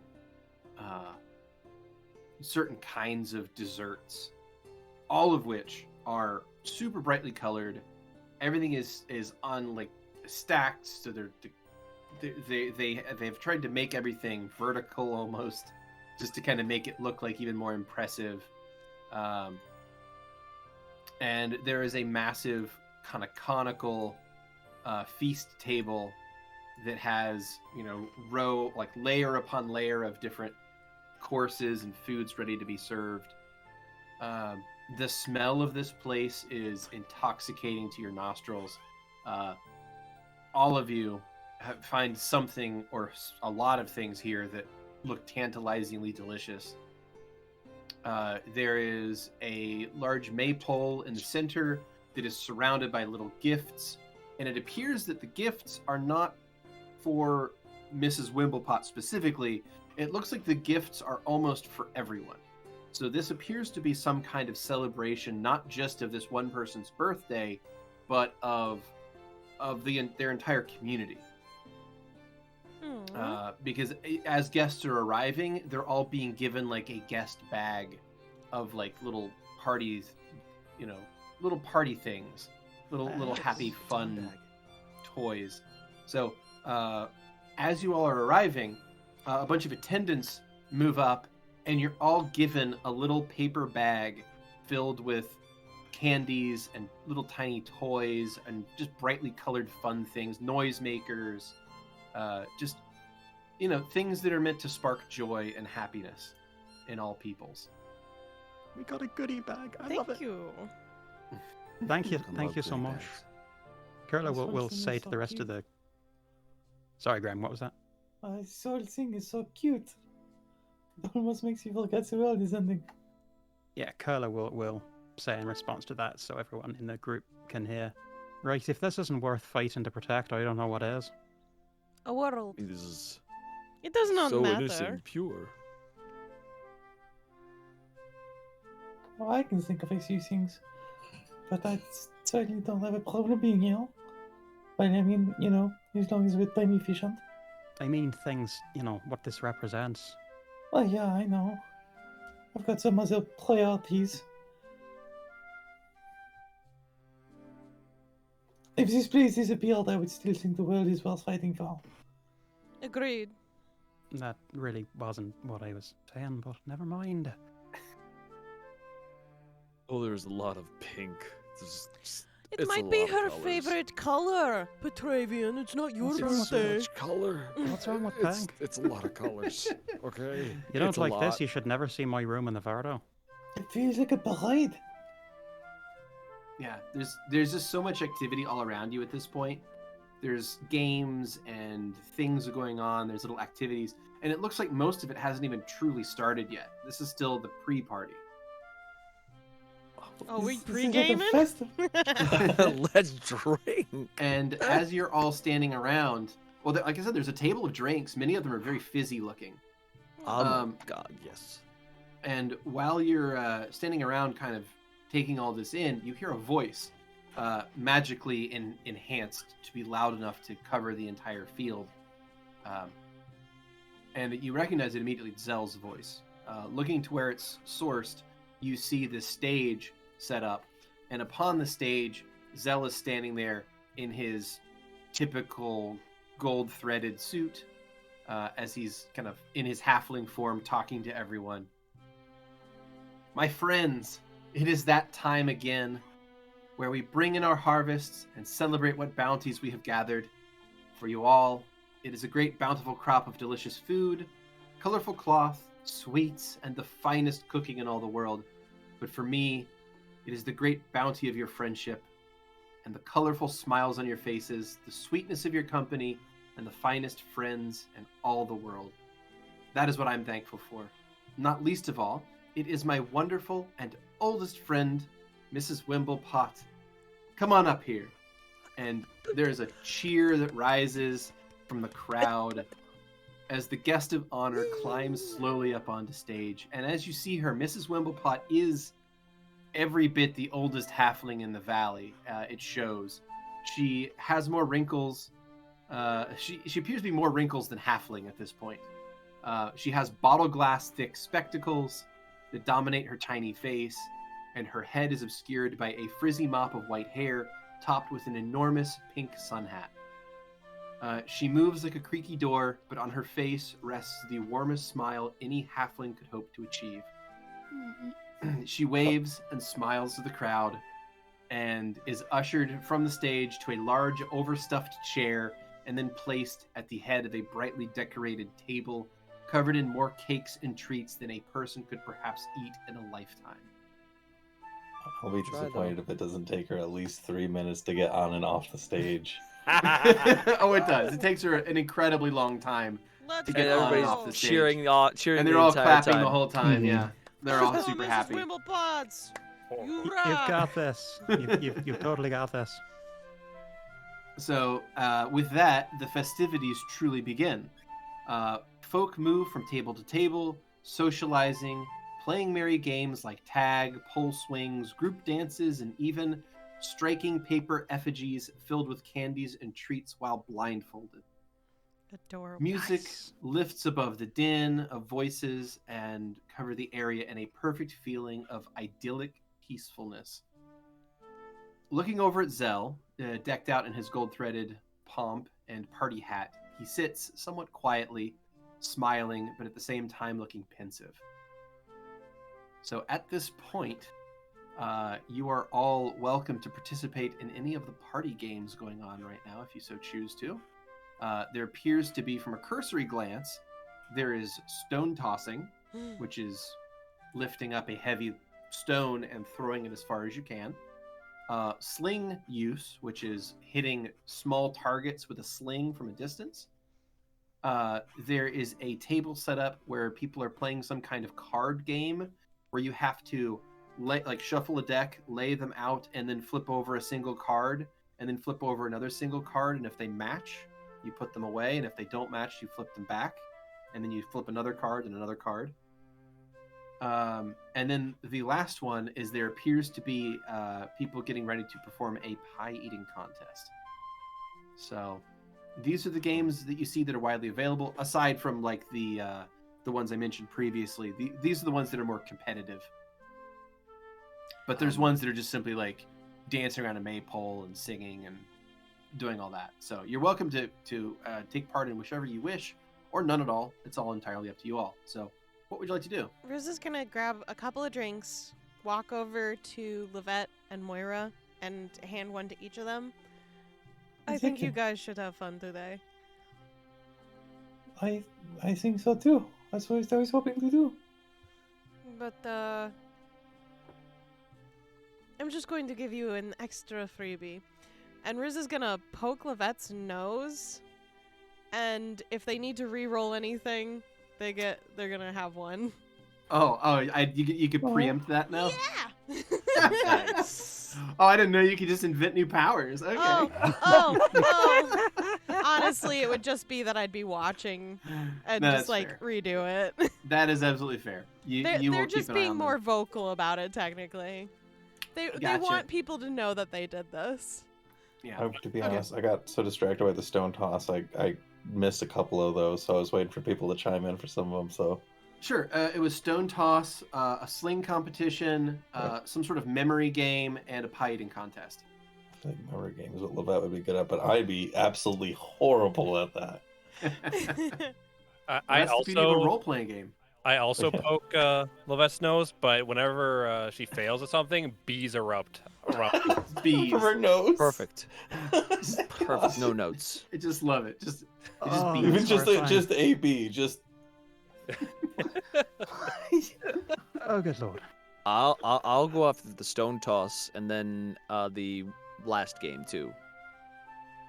Okay. Okay. All right.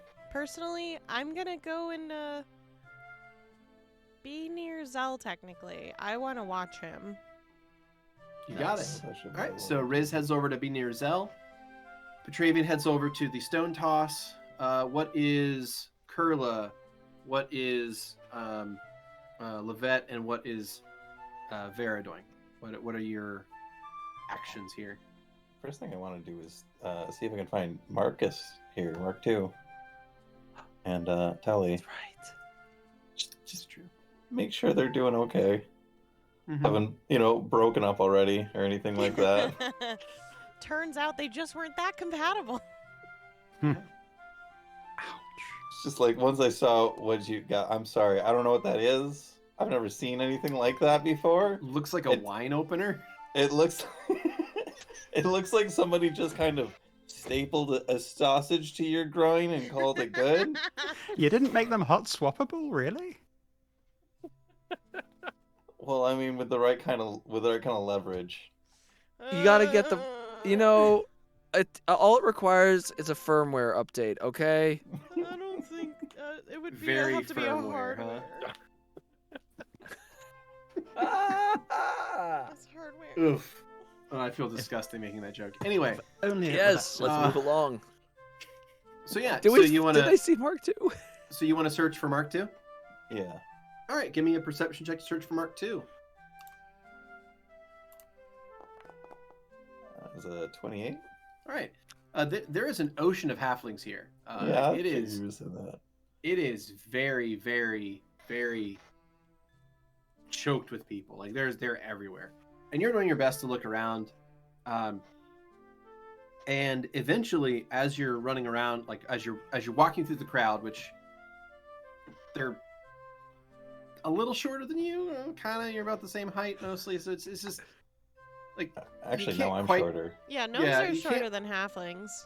you can't quite see over people here. Yeah. So I mean, I it's can fly, but I also don't want to Oh, bail on do you wanna Moira do like that. Nah. Well, I mean, I think I will like flutter up to get a view, but I'll like keep hands held. Okay. Well, in that case, as you're traveling through this crowd, Mm-hmm.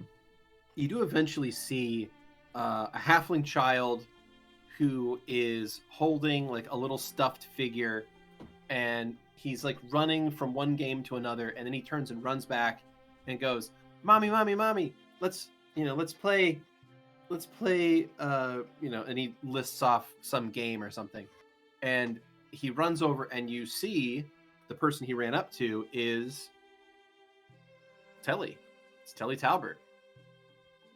Okay. And this they're appears to still doing be okay. Young Marvin. Garvin. Thank you. I almost called him Galvin. I'm like, that's not right. And is Marcus there with him? You don't see Marcus. Okay. Okay, that's a little well. At least not immediately. But you Okay. see the two of them standing there.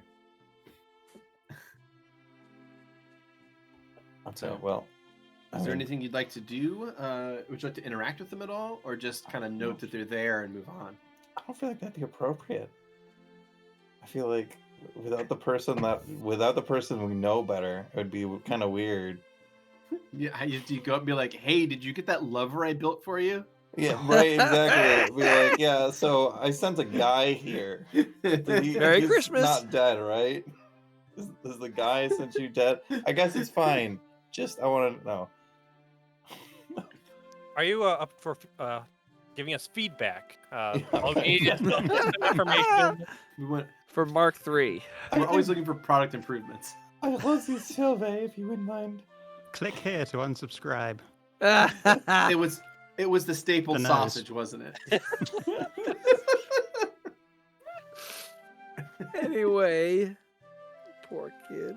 So yeah, did you wanna kind of keep tabs on them, or just note that they're there and move on? I mean, like, lightly keep tabs. That's not gonna obsess about it. She's gonna, periodically check over her shoulder, see if, but she's not gonna like be a creep and stalk them all day. Mm-hmm. Okay. All right. What's Kurla doing? Well, Kurla is leaning on their stick, just taking in all of the atmosphere and all of the entertainment and all of the joy. And they're smiling. They're looking quite happy. They're looking probably as content as they did after their meditation and reaching Zen back in Tao. Their smile will falter for a moment when they spot the dancers and they look down at their own feet and the stick in their hand, but it'll come back pretty quickly, and they will start to limp their way over to pay their respects to Mrs. Wimblepot. Oh, excellent. Okay. What is Vera up to? Oh, Vera's having a good time. So Vera is overanalyzing everything that she said, because she's thinking, I'm supposed to be loving all of my family. I'm supposed to do everything perfectly. And now I yelled at my family member. So they're in between, like, wiping their eyes, drinking heavily, just trying to be all right. Healthy. So goody. they're actually going to try to get drunk in order to, Oh, God. in order I not love to do this. this. This is better than I ever expected. And every time she thinks about the situation, she just starts taking another drink. Oh no. Magnificent. Oh, what a fun. This is This will end a good beautifully. plan. All right. What's Riz doing again? I'm sorry. I went over to be near Zell slash Zell. to Right. kind of watch him and Okay. maybe talk to him after Sure. he's done just kind of. Yeah. So Yeah. as time goes by, yeah, you get a sense that he's not like holding court here. Like people aren't coming up and like paying him homage and like respect or whatever. Like they're not here to like celebrate him so much. They're here to celebrate Mrs. Wibblepot. So it's a way for him to kind of just be at a party and not be the center of attention, which is probably not typical for him most times in the year. So he's just kind of sitting there sort of just enjoying the atmosphere, so he can just be approached if you want. I was mostly trying to see if I could tell Vibe if check he's him. gone into like a Zen state or not. He's definitely like watching everything here, and he's got this kind of look about him, like he feels the weight of the world pressing down on him right now. Okay. Yeah, I'm gonna sidle up and just sit next to him. I'm glad you made it. Wouldn't miss it. It is Mrs. Wimblepot's birthday. Oldest halfling in the Merry Valley, yes? Like Mhm. ever? Not ever, Oh. just the oldest living. Gotcha. But we I've always wanted this to be a really joyous celebration, something that people could really rally together around. And Remember I mean, for all times. yeah, I mean, it just so happens that Mrs. Wimblepot was born right around harvest time, so it works out pretty well for this size of celebration anyway. Did you guys have the Harvest Festival as well? Well, that's today. I thought it was yesterday. It must be different for elves and halflings in this world. Well, I mean, we sort of delayed it a day to have it on Mrs. Wimblepot's birthday. I now understand. It's a multi-purpose sort of thing. Like I said, it was sort of nice to have her birthday fall so close to this time of year. It can really make the celebrations that much bigger and grander. Do you think it worked out? Oh, Do you think? I they think having this is fun? the biggest shindig hootenanny I've ever seen. I've always felt this one was important, honestly. That of all the holidays that they celebrate, I feel like this one is the most vital to the community. It's a time where they can celebrate their oldest member, the oldest member of their community, you know? The one here who's been around the longest to see the most, and Other than sort of you. just, I don't really count in that. I mean, you are part of the community. In a way, sure, but as much as I've watched these people and helped them grow and protected them, I understand I'm never going to be one of them.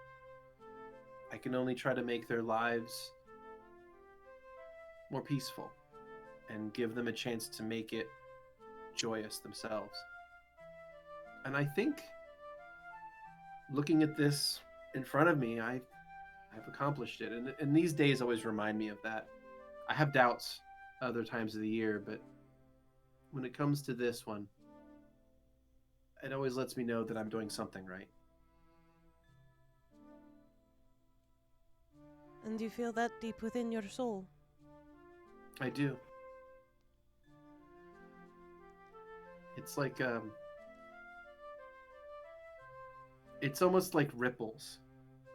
Like, what I've done is rippling off of what she's done, and he, like, nods toward Mrs. Wimblepot. And what she's done over her life, I mean, just looking around her, those 60 halflings nearest her, those are all her direct descendants. Wow. That's impressive. And just the ripples off of her touch every corner of this entire community, because her family intermarries with others, which intermarries with others, and her bloodline is going to continue forever. And it makes her part of this world. It roots her into this place and makes her special. And everything she's done and everything she will do is tied into what everyone else here is and has done or will do.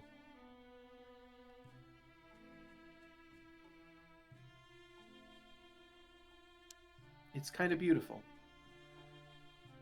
I agree.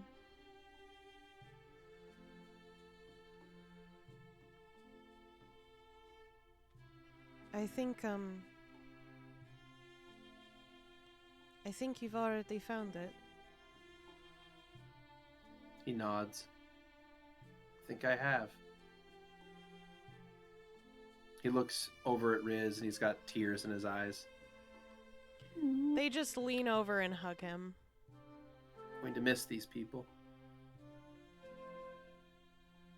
But they won't be here without you. If I could take your place, I would. In a heartbeat. Just see that they're comfortable. That's all I ask. This is something Lovette has shown me. And Riz kind of leans back and they pull out their pinky. I promise. And then I think you're supposed to, like, interlock with another finger. I'm really not great at it, but Lovette's really good at it, so I trust He her. reaches forward and interlocks a pinky.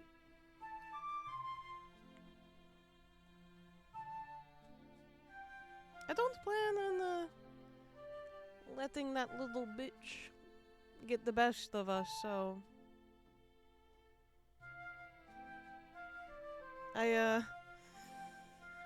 well, I'm going to make sure of this. This will be my promise to you. Can you do me one more thing? What is it? Enjoy the party. Will you join us? The party is been worth to- celebrating. I've been to every one of these. And I think this one I'm just going to observe, if that's okay with you. As you wish. Thank you, Selnarivka. He takes a deep breath and he goes back to sitting there watching the party. Riz gets up, heads back into it, and as the group intermingles around this massive, colorful celebration of life and life well lived, we will return to play some party games next time. We fade to black.